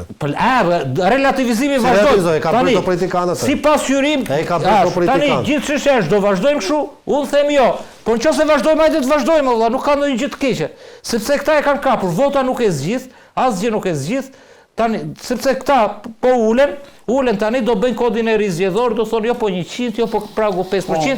Kjo vëlla është forcë, kjo është forcë. Jo më dha, unë di që më i forti Cilin ke model që ka për to që thua ti në politikën shqiptare? Ke një model, ke një realist, ke një model, cili është modeli? Që ka për to që thua ti më thua një model? Po me maktik të përgjigje, një model. Unë ka model në gjithë botën. Jo, këtu. Në Shqipëri, 30 kush e ka për këtë? Ore, dëgjoj, kjo teoria. Ore, vllai jeton në Amerikë, nëse s'pëlqen, nëse tu s'ke model, nuk është Shqipëria atë që ka këto lloj parime, standarde. Ja kështu na përzini juve. Çfarë përzini juve? Ore, kjo është model. Dhe Saliu thot ha parti thot. Po prit valla unë po fal, ke model. Edhe Berisha thot ha parti thot. Ja, shikoj shpatë pyetje. Nëse ke model, ik në Amerikë, nëse ke model ose kanë parë të model. Tani unë dëgjoj se. Këtë model çfarë di se kanë parë? Unë kam parë Edi Rama. Që këta të dy, fal, Sali Berisha si se ka bërë të model, kam qenë unë vetë aty. Po se ka bërë askush me këtë model, ky model ka qenë gjithmonë. Po jo më jo se, dëgjojnë se. Gjuha e urrejtës ka qenë gjithmonë. Këta tani nuk 2017 kur i doli zoti Imami kundër me Josefina Topallë me këto ka qenë mëzisë sot. Ore dëgjojnë. E mban mend si u kujzuan. Çfarë fletë? Pati dhe komision për verifikimin e figurave me zotin Nishane, që të shikonte të shkuarën. Ka qenë më keq, më dëgjoj mua. Ore dëgjoj. Po, prandaj po them unë që jemi mirë. Edhe prandaj unë të thash valla është mirë. Po flas me fakt. Unë analizës tënde i nxjerr. Tani nga ana tjetër ti kërkon të ka që na mirësinë vetë. Të gjithë po thotë që jemi mirë. Po them që realiteti po është ky. Po pra dakord. Dhe unë s'përtheva pse është ky realitet. Cila është besimtarët already dhe besimtarët se kërkojnë parajsën tokore. Thonë është mas kësaj jete. Se po ta kërkonin këtë tokë, pastaj do ishin që gjithë nuk kërkon njeri parajsë që ta mbyll. Utopi kërkon. Jo, as utopi më normalitet o zotri. Ore zotri, ore troç muhabeti, a do mendojnë ndonjë këta? Po çfarë normalitet ti thënë ty po ndon genocid në Palestinë nuk theta si kamerat e mëdha. Te Palestina. Po që se do normalitet. Ku e ke normalitetin? Ty po ndodha nuk guxon klasi një humanist. Ke parë ndonjëri që fiton çmimin Nobel për humanizmin pse s'tet? Për genocidet që ndodhin. Gjithë Europa. Ja pa më që se prafet, as kush Europë. Gjithë Europa. Gjithë Europa e ka praktikosur Izraelin. Tani dëgjoj, mos më kalon. Dëgjoj, un po them kush e ka thënë që ka genocid. Mos më kalon globalizmin për dy langaraq. Po flasim kanë kapur Shqipërinë. Po flasim për parime. Nuk i mbron dot kështu valla, dy langaraq që i shkon edhe kryeministres. I rëmben dorën kryeministres së Japonisë që t'ia puth si langaraq, na turpëroi gjithëve. Dhe një lagaraj tjetër, edhe një lagaraj tjetër që kujton i kryeministrin e Malajzisë që e kanë gati me trashëgim që po tha është njeri 95 vjeç, e gjeti në gjithë botën, dhe ti tani do mua të më relativizosh. S'është bota themun kaq parimore. Unë po them dëgjoj, ore unë po them, kushdo që ka lexuar 3 libra, që ka një shkollim të saktuar, që ka parë një çik botë, etj, siç je ti, dhe që të respektoj, duhet të paktën të thot një fjali. Zotri, na duhen udhëheqësh partish dhe shtetit që të vënë Shqipërinë të parën dhe njëkohësisht dhe të pasurojnë. Po jam kundër kësaj më po. Tani ti thua që kjo s'bëhet. Disa unë fale, disa unë me guximin. Dhe ti po thua ma Poli ndaloj luftën. Poli ja ta them, Poli. Ore ti më thua ma si su lodhe o zotri. Jo, po unë pëlqej debati me ty pa ne bisovësh ta respektoj mendimin. Unë disa do doja që për shembull zoti Belin Këlliç ose dikush tjetër të kishte guximin e dilë thoshte do futem gar. Edhe me idenë që do unë ta. Ky është problemi. Rit. Ti këtë duhet ta ngresh në shqetësim. Po e kam ngritur unë çfarë do të apo guxim. Kur se marrë vetë. Ti e ngres i merit. Po unë do bëja. Po ti e ngres i merit. Ti e ngres i merit të Berishës të. Jo. Kjo e ul Berisha. Jo, se ul. Dhe zëra që s'kanë që kanë frikë ta, unë them se është faj këtij, që kanë frikë ta të dalin kundër. Po. Ore, është faj ujkut se nuk e sulmon qeni i sharrit që mbron delet? Po mirë, me që më... Dhe si ti thush ujkut, se vjen zor ty tash delet pa bër luftë me këtë? Po të përgjigje me një metaforë. E diti që kush i therë në fund fare delet? Të Bariuqin. Ja pra. Jo ujku. Ja pra, ja ku i ke bari. Marsili e buan shumë të gjë. Marsili bën... Kështu që le të shkojnë delet. Radiografi. Delet kujtojnë se radiografi realiste dhe redi. Dhe vathën e PD-s, Bariu po e çon në thertore. Ky është qetësimi. Miku im, unë ndërtoj hartën e saktë. Pastaj kush do ta përdorin që rrugën? Jo, shqetësimi nuk është më PD-ja. Nuk i përdor rrugën. Unë ndërtoj hartën. E duan gjë, nuk është më PD. Shqetësimi im është tashmë Shqipëria sepse këta tani a e kupton ti që s'po jep efekt më as antibiotiku që duhet të ishte spagu me këta sepse zgjidhjet janë politike. Ne e dim shumë mirë që nuk të bën gjë asnjë lloj institucioni nëse nuk ka vullnet politik dhe këta kanë një vullnet anti-shqiptar. Ne jemi një vend, ai vetë edhe mbure dhe thot më tallet dhe Europa, jo tallet, po ai si takon dhe thot 49 milion euro thot më dha Europa thot. E dëgjove ti Edi Ramën. Ty 49 milion euro të kanë ikur me një laps vetëm të tuneli, një 5 vjeçe. Edhe 1 milion më shumë. E kupton ti? Poli duhet opozita për ta hequr këtë që qeverisë. Po dukesh me çështje PD-ja. S'ka pa çështje Berisha dhe çështje takizojmë valla. S'ka opozita ti Edi, se kjo është seri fakte. Kjo është shumë e thjeshtë tani. Po unë t'ja Berisha edhe po t'ja heqin nesër. S'ka opozitë që gudulisë Edi Rama po themi, jo se s'ka. Edhe Berishën po t'ja heqin nesër në ngratën, t'ja heqi Shtetet Bashkuara të Amerikës, prap keq më keq do shkojnë vota. Nuk votohet, më është shumë e thjeshtë. Është si një trajner ekipi që nëse nesër Berisha do shiko, Berishën e ka glorifikuar, unë zgjedh të shikoj ty në krahasim me një moderator të ri, sepse ke eksperiencë. Po jo më një sekond pa ta, nuk ka lidhje ajo, jo, s'është ajo. Pse dëshiroj një moderator i ri? Ideja është kush është fitues o Marsi, dhe njerëz se e ngatron këtë çështje. Ktu ka një parti shumë e mirë, shumë e sjellshme, shumë e kulturuar me një program shumë e mirë që quhej Djathas 1912 dhe mori as 5000 vota. Dakor? Gjithë njerëzit që ishin aty ishin shumë të artikuluar. PD-ja ka për duke ta ndisur si kjo parti dhe si të tjerat. Pse? Nëse Berisha do mbaj premtimin që tha sot do rri deri 95 vjeç në krye të PD-s. Është shumë e thjeshtë. Berisha ka humbur zgjedhjet e para se ka histori çdo gjë. 4 muaj pasi mori votën më plebiscitare që ka pasur ndonjëherë ky vend në 92-shin. Në mars fitoi 60%, në korrik humbi 60%. Që do të thotë është njëri i pa votuar që nga 92-shi deri këtu. Ka arritur me zgjuarsinë e tij, me imponimin, me duke çartë majtën, ka arritur të rimbushtet. Bravo qoftë në atë të vetën. Tani unë nuk po i them asaj se ti kujton se kush është më i fortë. Ai le ta mbaj PD-n, le ta gëzojë edhe për 2000 vite të tjera. Unë pyetja ime është kjo. Nuk ka asnjë shans që PD-ja të vinë pushtet me këtë formacion që është. Dhe lidershipi PD-s është vetëm Berisha. Nuk mund ta gjejmë fajin tani se janë hedhur gjithë Flamunokës, është çmenduri. Mendosh që ka fajin Flamunoka. Apo Albana Vokshi. Po jo, po tani se është ka i fushat tani. Se nuk ka shans Denis, nëse hiqet non grata. Po s'ka më po është i pa votu, ore edhe një herë se është një njeri pa votu, është si një kudiun. Nëse çahet grupi parlamentar i PS-s. Edhe një herë, ti je një sportist në kulmin e karrierës tënde, nuk fiton dot. Beso mua, ai po flet në kundërshtim me narrativin e tij, sepse do të më mundur me Berishën që të zvendësohet më shpejt sapo të ishte dikush tjetër. Kush të zëvendësohesh më shpejt? Do të tregoj koha. Me të zëvendësohet kush? Berisha vetë. Është më mundur që Partia Demokratike shumë shpejt ketë një kryetar të ri. Si të ketë fakti që fitoi ky sapo të vinte dikush tjetër. Okej, nëse leadership të ri. Do them sepse po të zgjedh tash kryetari, do bante këtë leadership që është. Ma kupton logjikën? E kuptoj, jo, normal. Ka logjikën e vet ajo, po sepse ky do dominonte, njësoj si me Bashën. Ajo që ka thot Berisha dhe Partia Demokratike është që në 2021 ne i humbëm zgjedhjet për shkak një lobimi të korruptuar. Nuk i humbi në 2023 jo me që ti i përmende. I humbi zgjedhjet. Po çfarë lidhje ka lobimi ai se është çmenduri, po them non grata nuk ka asnjë efekt politik sot në rezultatet e Berishës. Nuk ka zero efekt. Po nuk ka pra sepse ai ishte një sekondë pra. Marrëdhënia ishte Berisha ka një logjikë administrat tjetër, iku e korruptuar. Pse si edhe kjo çështje e që kush është po diskutojmë? Po çfarë po ti? Po edhe miliona atë. Berishën po e pengojnë që të vinë. Ore Berisha një sekondë.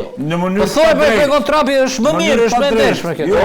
Ore ta vazhdoj realizën. Berisha mori më shumë vota pa vul dhe pa logo se sa me vul e me logo në 2025-ën.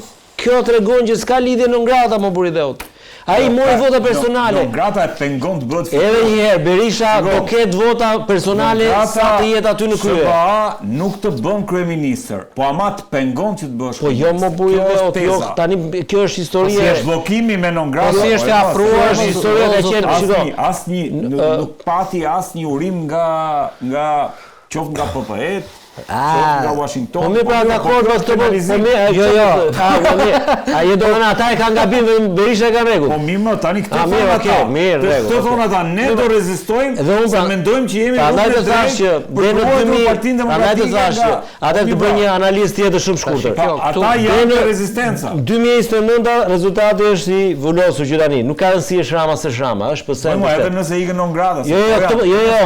Lere Ramën hiqen nga skema. Më dha thot Berisha. E bëm Ramën president 2027-ën. 2029 dëgjoj se shumë interesant. 2029 është në pushtet PS-ja. Berisha nuk jep ka dorëheqje, më kujtova se në 2030 do jepte dorëheqje, meqense vete 80 sa vjeç, ai thotë jo, do vazhdoj. 2033 është pushtet prapë PS-ja, mbajmë shënim. Para Berisha do vazhdoj. 2037 është prapë PS-ja dhe këtu pastaj unë del te teza ime që ne jemi një parti dhe këtu unë nuk po e them si gjë të mirë, po mburem. Qofse jemi një parti atëherë dhe ka filluar ishte pse lobonte me Redi më beso ka filluar të funksionojë si një parti sepse edhe njerëzit e PD-s po punësohen te administrata e Ramës tani. Dhe kjo është që kërkon ti një këtosh si mund të jetë. Okej. Po një parti pra se s'ke nuk alternohet pushteti, si mund të në momenti që s'alternohet pushteti edhe në kohën e komunizmit ishte vetëm PPSH-ja, nuk kishte parti tjera. Edhe tani është një parti. Ishin bashkimet profesionale. Po nuk alternohet pushteti, nuk e merrte pushtetin bashkimet profesionale o zotëri. Si është një parti tash? Po një parti është mo. Kush është? Po Partia Socialiste. Jo. Në këtë logjikë jep drejt Berishës. Kjo është pastaj unë imponoj realitetin që ndroj unë, se unë di që ekzistojnë edhe parti tjera. Po s'ka mo, o zotëri për çfarë kuptimi ka për PD-n nëse s'merr pushtetin. Sa mirë një pyetje kam unë. Ore, pse si mund të thuash ti nëse Bayern fiton Champions League-ën se ekziston si ekip? Po çfarë lidhje ka? Ore ajo është ndërtohet shumë parim për ato. Realiteti nëse nuk dalin fitimtar nuk ekzistojnë. Po partitë si fiton ti? Nëse ti di të bësh drejtor media ti nuk ekziston si gazetar. Ore edhe një herë, s'ka lidhje se ti di ngatron, s'ka lidhje media me pushtetin më sotri. Media është biznes privat. Po zgjidhja që thotë Marsidi. Një ekip i ri leadershipi, domethënë Berisha. Po si mund të jetë Bishon kryesin? Ore edhe një herë se po na çmendin. Nuk mund të ketë ekip të ri me Saliun. Është njësoj se të kemi qeveri të re me Ramën krye. Ka qeveri të re? Jo, është Rama. Sot qeveria nuk është 2025-ës, është qeveria e 2013-ës, është një kryeministër, ka vazhdimsi. Pra po thua që nuk do të prodhoj asgjë edhe nëse Edhe Arshtani i shkretë ka thënë, nuk mund të zgjidhen problemet ata që kanë krijuar. Tani çfarë do të thotë? Ka një parim logjik. Thotë që të kuptosh dëshirën e dikujt në arsyetim, shiko konkluzionin që nxjerr. Unë pash që konkluzionin që nxjerr Denisi është që Rama do rim pushtetin 10 vite. Tash ai do as e do këtë, unë kam shumë me dyshim, jam skeptik. Po unë të them. Po di them që ta ndërtosh realitetin sikur s'ka as edhe një posibilitet, as edhe një mundësi logjike që. Po nuk ka mos se janë Rama, mund duket pak analizë emocionale dhe jo racionale. Okay. Se të thua që shiko, me gjendjen që është sot, ndërkohë që 16 vitet e pushtetit Orbanit përfunduan me 1 vit e gjysmë opozit, ti flet tani edhe për 4 vite të ardhshme dhe më përsipër jo vetëm për 4 vite, po thosh deri në 2025. Unë se di se është guzim i madh. Kam përdorur me këtë guzim që ka qenë mistik. Kam përdorur zotëri, kam përdorur. Nuk i merrte përsipër këto. O zotëri është PD-ja. Uroj që PD-ja ndryshon. Fidosh të ardhmë. Vetëm një pyetje kam për ty, ndryshon PD-ja? Po. Ku, si? Gjithçka ndjen ndryshon. Nuk lash dot dyrën ditën tonë. Berisha ka thënë. Jo, nëse Berisha ka thënë. Ideja është Edhe Berisha ndryshon. Po Berisha ka thënë, edhe 3 herë ka thënë. Jo, nëse Berisha do ndryshonte listën e deputetëve në 2025. Po ndryshoj gjithçka, do ndryshoj vetëm zotëri. O edhe një herë. E ke parë, shiko. Tani ka një problem Milani që është në rezultate shumë dobta. E ke parë tifozët tani? Çfarë thon tifozët? Tifozët thon nuk duan ndryshojmë asnjë për jush në krye. Edhe i hoqi. Tani si do të marrë prapaj. Sepse thot sipas Marsitit do vi shpresa këtu, do vi Mesia dhe kush është Mesia? Po këtë theva. Mesia precedentet analoge kanë treguar që edhe një pushtet 16 vjeçar, siç ishte rasti Orbanit, që ka qenë dorë me forca Rama, edhe më emetizuar se Rama, në 1 vit e gjysmë opozitra nga pushteti. Tash ti më përsipër, ndryshe nga ky fakt, në precedent, ja, po Shqipëria s'është Hungari, më këtu. Janë thirr njerëz nuk arrin të Shqipëri. Mirë. Unë ta përjashtova Ramën të thash po. Po nëse Shqipëria s'është Hungari me tokë që ka. Jo, një sekondë. Po si bie në kur? Duhet i thuash Ra Urbani kur i ndryshoi, kur i vuri alternativë. Bazari. Ky është një alternativë. Po jo më thoshe. Po më po bjeka për një vit, po ti Berisha të vi një tjetër. Po unë po ai ta këtolli edhe një herë, po ta sqaroj edhe një herë. Nuk po lej disi telefonat. Ëndra e Marsitit se do ketë alternativë është ëndër. Nuk të lë Berisha të ketë alternativë realist. Si e realist o? Po themi fitoj se e merr. Si kush e merr? Ku ke parë ëndër këtu ti? Po flasim ëndra kam ëndra. O zotri ai e mban për dorë. Po realitete. Po çali e ka. Po ti po ëndra. Është ditë jetë Poli Hoxha ti mund të jetë. Po çali skap. Kalojmë pak Poli se nuk kisha të njëjtën, do doja shumë një vlerësim se me që jemi te kjo puna e mundësisë për ndryshimin e gjërave, ambasadori, kandidati për ambasador në Shqipëri, kandidati për ambasador, kandidati Amerikan për ambasador, Erik Wendt, i cili në një farë mënyrë shpalos edhe platformën e tij përballë Senatit, dha disa piketa. Pra, i kthehemi prapë, jemi po këtu, që të ndryshojnë gjërat në Shqipëri, sigurisht duhet edhe vullneti ndërkombëtarëve. A mendon se ky ambasador do të vi për t'i dhënë, sepse kryefjalë e komunikimit të tij sigurisht ishte spaku dhe atë e pam gjithë. Si ta lexojmë si mesazh? Analiza këtu është bërë dhe në fakt në qoftë se nisemi nga ka të drejtë Marsidi kur thot koha e ardhme dëshirore është tjetër gjë dhe realiteti është tjetër gjë. Siç kam dhe unë të drejtë që them s'duhet jetë ky realitet për të mirë të biznesit të Shqipërisë, të ketë më normalitet, një çlirim të jetës publike të çdo gjëje. Çështja është që tashmë duke parë që të dyja polet, domethënë janë në koordinim të jashtëzakonshëm, duke edhe siç ruaj status quo, po. E kanë dhe janë në të drejtën e tyre, pavarësisht se e drejtë anti-shqiptare. Po janë në të drejtën e tyre. Të dy kanë probleme me atë që generali, ambasador në tentativ, nuk e hoqi nga goja. Duke u nisur dhe nga zhvillimi, për shembull i sotëm, në gjykatën kushtetuese para 3 orësh që e ktheu në gjykatën e lartë dhe bazuar mbi Venecia dhe ky unifikuesi i shkret vetëm për Erionin që ka bërë të kolegjeve të bashkuara, ne duhet të kuptojmë një gjë, që këta dhe kjo nuk është kuptuar. Edi Rama, Belinda Balloku, Erion Velia, Ilir Beqe, një vargan kryebashkiak është pafund, drejtorësh pafund, ministrës, dhe nga krau tjetër Berisha me të tjetë, ka qenë e qartë që gjithë luftën dhe gjithë problemin, gjithë këta nuk vendosën si në shumë vende të tjera që ose të tërhiqen, ose të e ke parasysh të pranojnë realitetin e ri pas drejtësisë së rrethë dhe sidomos pakut dhe GKK-s, po kanë hapur luftë dhe lufta shumë e fortë. Luftë financiare, luftë politike, luftë kanë parlamentin, e pe Edi Ramën si rreshtoi 83 veta për të mbrojtur një që ishte kapur gati në flagrancë. Kundra Spaku i tha, më duhet kjo, ata i tha jo, i tha, ja ku i kam kartonat tonë. Dhe njëjta gjë ndodh edhe me partitë. Sepse çuditërisht dy partitë që kanë në dorë çdo gjë në Shqipëri, janë dy parti me dy persona që drejtohen nga persona që kanë punë me drejtësi. Po. Tani si zgjidhet kjo? Sepse ata kanë në dorë dhe kodin zgjedhor dhe votën edhe të gjitha. Si zgjidhet dhe votën brenda partive, siç e pa, edhe siç është TPS-ja se shikojnë fare. Të paktën s'bëjnë as teatr. Tani kjo zgjidhet e vetmja shpresë për mendimin tim janë ndërkombëtar dhe ishte një sinjal shumë i mirë ai i ambasadorit në tentativë ose në ardhje për mua gati ka ardhur se vura re ose edhe pash që dhe demokratët e respektonin, pavarësisht se ngacmuan pak.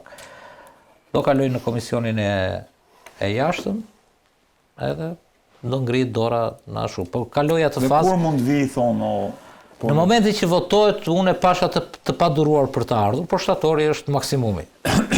Ajo varet nga agenda ose nga kalendari i Senatit. Po.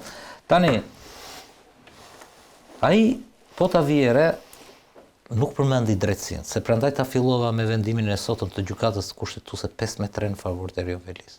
Ishte në favor. Po në favor, por nuk e kalonte dot për shumë lirin, po e ktheu 5 çuar gjykatës lart. Ja çoj prap gjykatës lart, po do të thënë mbi këto pretendimet e këtij. Do flasim pak për këtë Marsit.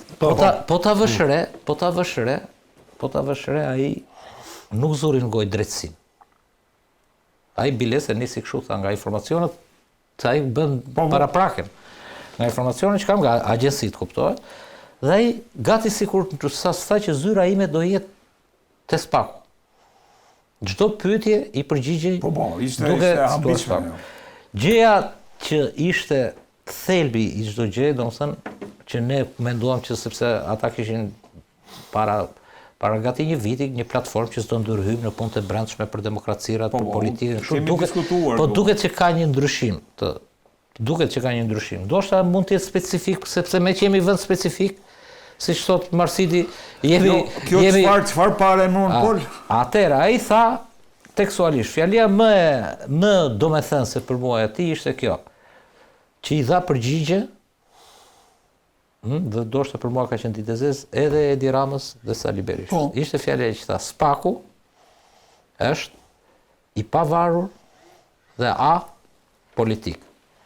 Edi Rama thot që Spaku e kam krijuar unë, e mbroj unë, ja hedh topin Sali Berishës dhe Sali Berisha thot skapi i partisë. Apo ja? Dhe kjo me sa duket në analizën amerikane që i ka vajtur këtij që do vi ambasador, është shumë e qartë që Spaku nuk është politik. Dhe nuk varet as nga përgjigje Denisit, bllokimi i sistemit i bie që ta shkallmojnë këta. Vetëm ata. Sepse i bie që vetëm ata për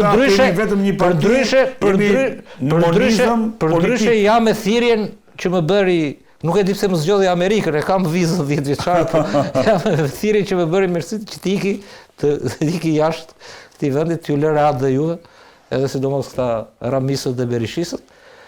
Çështja është që unë shikoj që edhe në Bruksel, po të vëshër edhe i barë, edhe në Bruksel dhe në Washington, jemi drejt vënies së ca pikave mbi i në kuptimin se çfarë nuk shkon në këtë vend. E kupton? Për normalitet. Dakor. Pra ja të vëmë në një vend që bën zgjedhje dhe ai e uron. Orbani fam. Është forca që thot Marsidi. Orbani fort, më i fortë se Orbani nuk është as Rama, as Berisha. Sa çka qenë. Pa mbaruar numërimi, më tha, nuk mbaroi numërimi, tha urime tha. Dakor, po i shkojmë asaj. Po këtë duam me një normalitet. Disi thuhet e dipse Sizifi lëshon gurin dhe ngjit prap. Se nuk ka njëri që ta shikoj forcën e tij dhe e bën vazhdimisht duke pritur të kalojë. Atë ka dënuar ta bëhet. Atë më duket se ai dënimi, atë Sizifin e ka stut e PD-ja.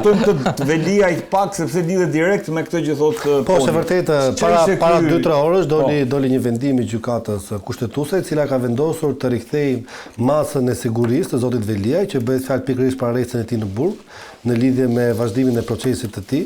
Për shkak të një vendimit të Komisionit Venecas dhe për shkak të vendimit unifikues se ka nxjerrë gjykata lart para pak ditësh, vendimi unifikues i cili bëri të mundur dhe ndryshimin e masës për zonën Karcanaj, është vendosur që të bëhet gjykimi ditën e njëjtë për zotin Veliaj në lidhje me masën e sigurisë.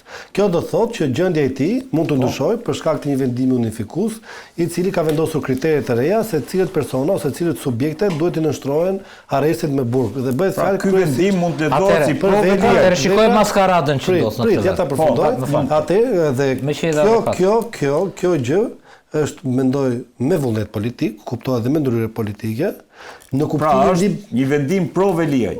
Jo, është një vendim pro zyrtarëve të lartë të cilët kapen në korrupsion. Pa i lehtëson rrezikshmërinë shoqërore. Në konkret po them. Veliaj është nga ata që përfitojnë, po nuk është bërë inkastrita për Veliaj. Dhe me këtë vendim tani unë personalisht si avokat jam për një sistem liberal drejtësisë. Çfarë do të thotë? Unë jam me idenë që përjashto subjektet e posaçme, siç janë gruetarët e grupeve të organizuara kriminale, subjektet që konsumojnë figura të rënda të veprave penale si vrasjet, vrasja e mbetur në tentativë, vrasjet me dashje, grabitjet, trafikun e drogës, trafikun e qenieve njerëzore.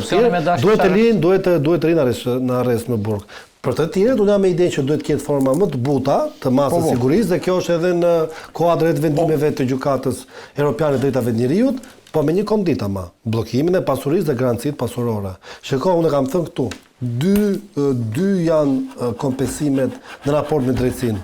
Ose do japësh bllokimi i pasurisë, si do japësh, ose do japësh thotë nuk ka pasuri, ose do japësh pasurinë. Po si do të paguash me liri apo me pasuri? Ai do të ska pasuri, të lutem, vetëm thjesht kishte mundësi të jepte gratë $50,000 Kush Marsit, Veliaj. Ky vendim sot avokati vet. Ky vendim sot çfarë para emron? Si e shikon si prognozë? I le dorë të lirë gjykatës, topi ka kaluar te gjykata. Jo, liberalizohet sistemi, pse thua ashtu e liberalizohet. Jo, shkon në gjykatën e lartë, jo unë dua di çfarë ndodh me Veliajin, se Veliajin kemi tani më. Mendoj që te Veliaj është vështirë sepse rëndojnë 5 figura të veprës penale. 5 vepra penale, fal. Dhe vjet Dhe ka një argument si e ka thënë gjykata kushtetuese, ka thënë që gjykata e lartë nuk ka argumentuar siç duhet pse duhet të rinë arrest. Tani, meqë siç tha dhe Marsiti, janë dy vendime Komisioni i Venecës dhe opinioni i gjykatës lartë, atëherë i bie, logjikisht i bie që kësaj radhe të argumentojë se pse s'duhet të ri në arrest. Pra, unë shoh që gjykata kushtetuese në një farë mënyrë ka shtruar rrugën, duke i dhënë të drejtë Veliajt 5-3, ka shtruar rrugën për një vendim të gjykatës lartë për lirimin e Erion Veliajt ditën e njëjtë. Ky është lajmi. Atëherë, me një fjali. Para emisionit, për datën 28. Nëse do ta zgjerojmë fjalinë pastaj, kjo tregon edhe një herë që gjërat nuk janë këtu do t'i zgjidhë Zoti ose do t'i zgjidhë bota. Këtu gjërat janë gradualisht. Ne kemi hallkën më të dobët të këtij sistemi bipartiak që është PD-ja. Prandaj them unë që si do ta shkatrosh sistemin? Është korrupsioni o korrupsioni. Jo, s'është korrupsioni. Është kjo që po ndodh me Erionin. Jo, ja ta them unë. Më lër ta çoj deri në fund. Kemi thënë që është sistem PSD ky vend? Kjo është teza jote në fakt. Po kjo është s'ka tezë tjetër. Besoj këtu bjem dakord. Regjim PSD. Jemi dakord tu? Po. Atëherë që të godasësh regjimin. Po më më dakord, okay, ti je kemi regjim PS me një vegël të vogël. Tani që një kopertur. Ndërkohë PS-ja nuk mund të jetë vetëm me regjim. I duhet dhe PD-ja, sepse ai PD justifikon. Dakord.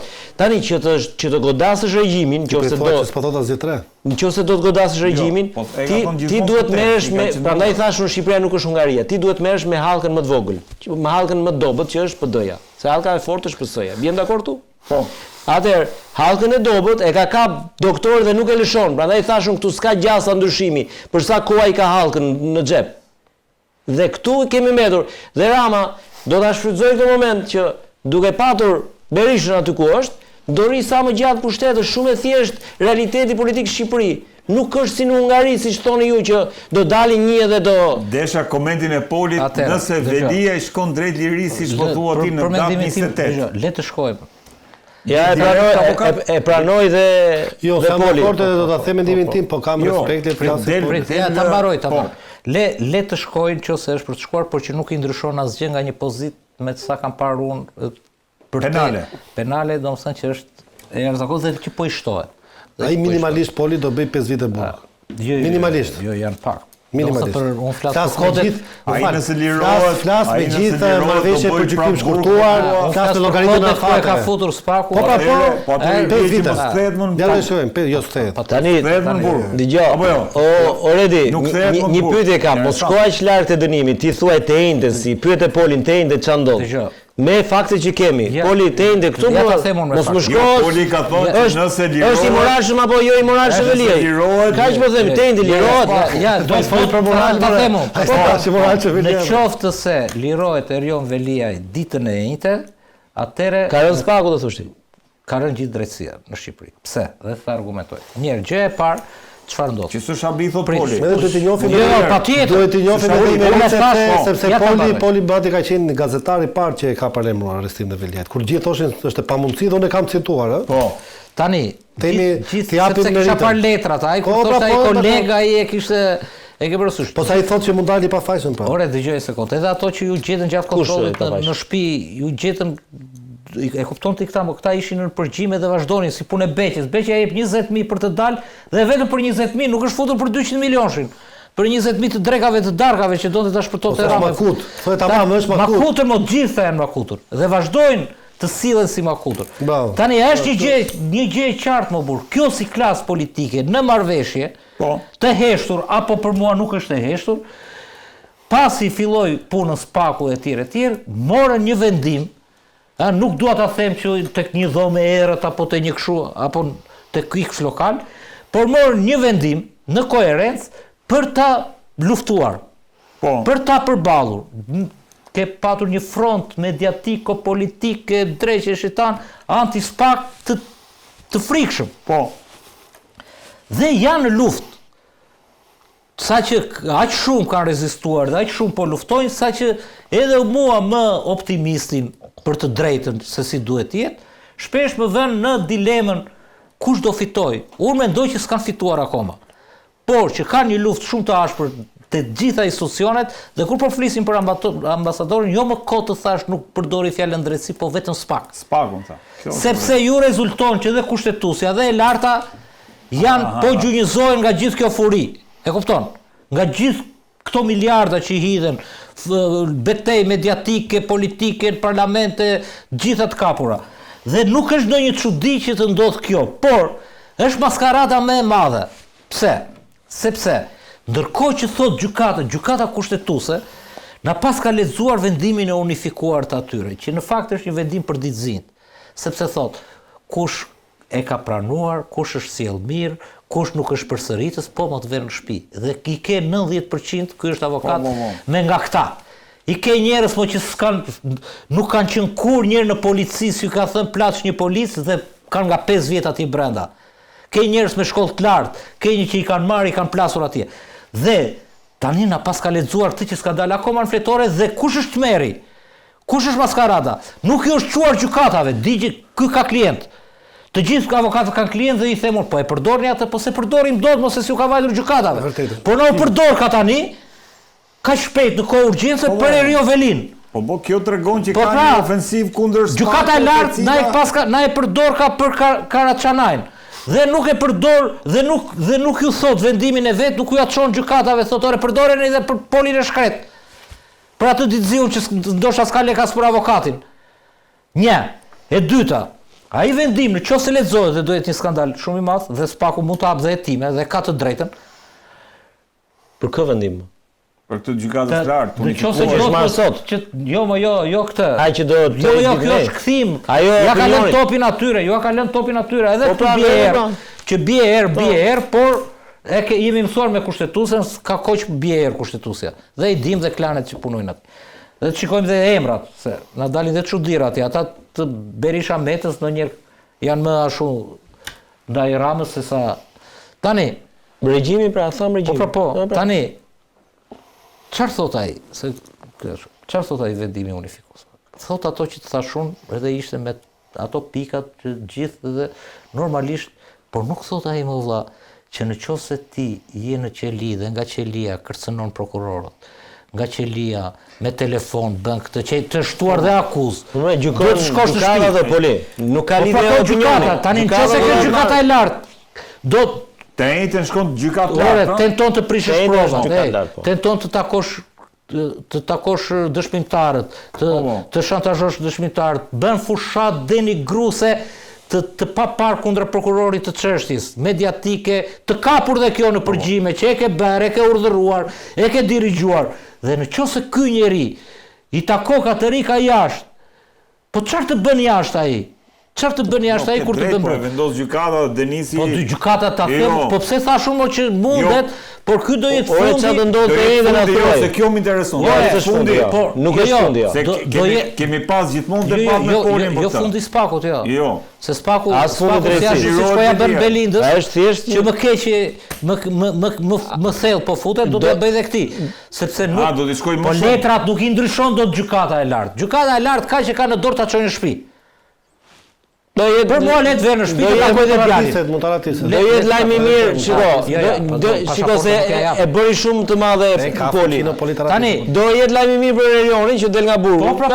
Ka që thjesht është ndryshon akuza. Po për drejtësim do jetë lajm i keq. Po, në moment që ishte masa lirohesh në mënyrë menjëshe, i shkon vendimi ekzekutimit. Jo, në shtëpi, maksimumin në shtëpi ka kërkuar. Po jo se thot drejtin, nëse i del vendimi atë ditë ekzekuton në mënyrë menjëshe. Po, gjykata lartë.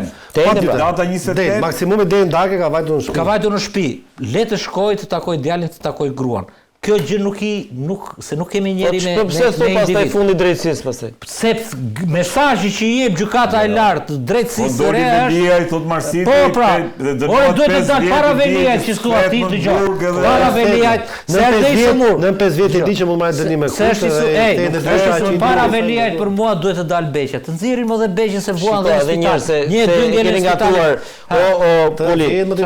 Fati veliajt ne përveç fatit të personal. Ai është më i barabartë se të barabartë. Jo, më një sekond, se ai thot dënohet. Po dënua mori fund, pra problemi është edhe një ditë të dënohesh, ti karrierën tënde politike ke të mbaruar. Prandaj po them për karrierën reaktive. Po pesën gjithmonë.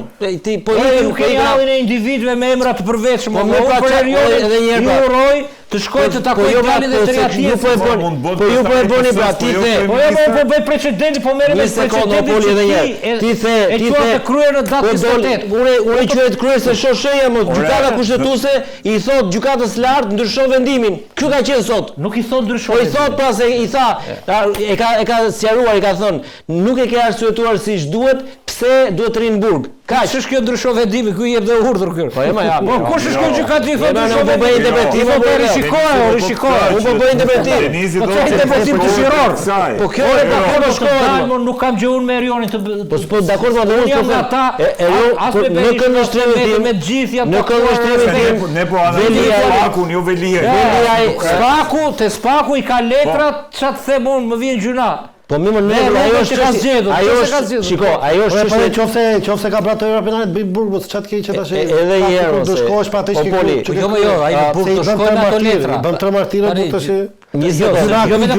Gjuna, po kur vjedhin këta se janë gjuna shqiptare. Ore, se janë gjuna shqiptare kur vjedhin këta. E di kush është me ndyra. Prandaj po them unë që futet korrupsion. Korrupsioni është një nga veprat dhe kur është përsëritës. Po ai e ka përsëritur 11 herë më. Çfarë mund të lehtësimi kjo? Deri pa fajshëm nga. Tani se po doli tash pastaj politikisht ai merr avantaj. Gjithë loja këtu është loja e empatisë. Këta kërkojnë të blejnë dashamirësinë, keqardhjen e empatinë e opinionit publik. Po ta vësh re të njëjtën gjë bën Berisha, të njëjtën gjë bën Belinda, të njëjtën gjë bën Ilir Meta, Monika Kryemadhi, çfarë janë gjithë që shkojnë atje, domethënë, dëgjoj, ne jemi viktima. Ne na ka rënë në kot Spaku. E ke parasysh, ne jemi të persekutuar të kësaj, ne nuk jemi këta që na thon. Por në fakt, këta e kanë luftë të humbur me opinionin, me popullin shqiptar. E di pse kanë të humbur, se këta e kanë ushqyer biles më shumë se që janë në të vërtetë të korruptuar. Sepse ne jemi dëshmimtar që kur ka fushata elektorale, kur ishin këta mbretër të Shqipërisë, këta çfarë si thoshin njëri tjetrin? Sali Berisha çfarë si thoshte Ilir Metës, Ilir Meta çfarë si thoshte. Po, Dhe më e bukura tjetra është shqiptarët s'duhet të harrojnë që pa dalë Spaku dhe biletet çik më vonë, kur e kuptuan këta që Spaku e kishte seriozisht, para se kësaj epoke këta na kanë bullizuar me plaçkën e vjedhur, apo jo më Marsit? Po këta desh na kanë shtypur me makina 100.000 euro, këta na mbureshin me vila, këta mbureshin me fëmijë, duar të takonin njerëz afër. Jo vetëm këta, po dhe kushërinë të këtyre si, kushëriri i këtij, kushëriri i këtij, e ka vilën këtu. Tani duan biznesmenët e pronarët e mediave kishin afër tani duan t'i fshehin. Po ku t'i fshehin? Duan të ndryshojnë, të blejnë të kaluarën, si thot ai. Ti gatron kaluara nuk Erionin ti gatron Erionin si individ dhe Erionin si politik. Apo fitoi regjimi. Unë më them që Erioni si politikan nuk ka më të ardhme, ka mbaruar punën me. Jo si politikan, është i pandehur, po është as politikan. Si individ le të merr drejtësia, pastaj çfarë problemi ka? Ministri është mbaruar, Fatos Rano nga burgu e mori PS. Jo, një sekond. Se këtu prandaj kjo kakofoni që bën Poli. Ne duhet ta gjykojmë Veliajn si politikan. Jo më dha si politikan. Po si individ, jo më dha si të pandehur, mos i pandehur pra, po i pandehur politikan pra. Këto po them pra. Jo si i pandehur individ. Denis, vetëm ta mbyllim më Poli. Jo më zyrtar, mos me një fjalë Poli, a fitoi regjimi nëse lirohet Veliaj kundër Spakut, është 1-0. Jo, më shumë po e ngacmon, më shumë mendimin tim me atë që di unë nga ndërkombëtarët, me atë që lexoj unë, vetëm te i bar, me atë që lexoj unë për Spakun tek europianët në Bruksel. Dhe ç'a dëgjova, dhe prioritetet e atij, vendimi i fundit thotë zbatoi vendimin e gjykatës kushtetuese. Si? Vendimi i fundit i barit, kushtet që ishin, ishte një nga kushtet, ishte një 8 kushtet, ishte përveç Jo, përveç patronazhisë. Po thotë Shqipëri sa vazhdo. Denis, Poli do zbatoi thotë Shqipëri se di Ramës vendimin e gjykatës ta Xhaçkën. Patjetër, patjetër zbatoi. Këto po edhe këto që më thua që këto janë brenda gjykatave, po kjo është e politikës këto. Jo, ato do flisim për gjykatën e lartë. Denis, ja ku e ke Veliajn, duket se Veliaj ditën e herë merru me Polin prapë dhe tu do e kesh. Denis, falenderoj Poli, falenderoj. Marsi gjithmonë kënaqësi. Të nderuar televizionist, kjo ishte gjithçka kishim përgatitur për ju sonte nga Uret Varaku. Natën e mirë.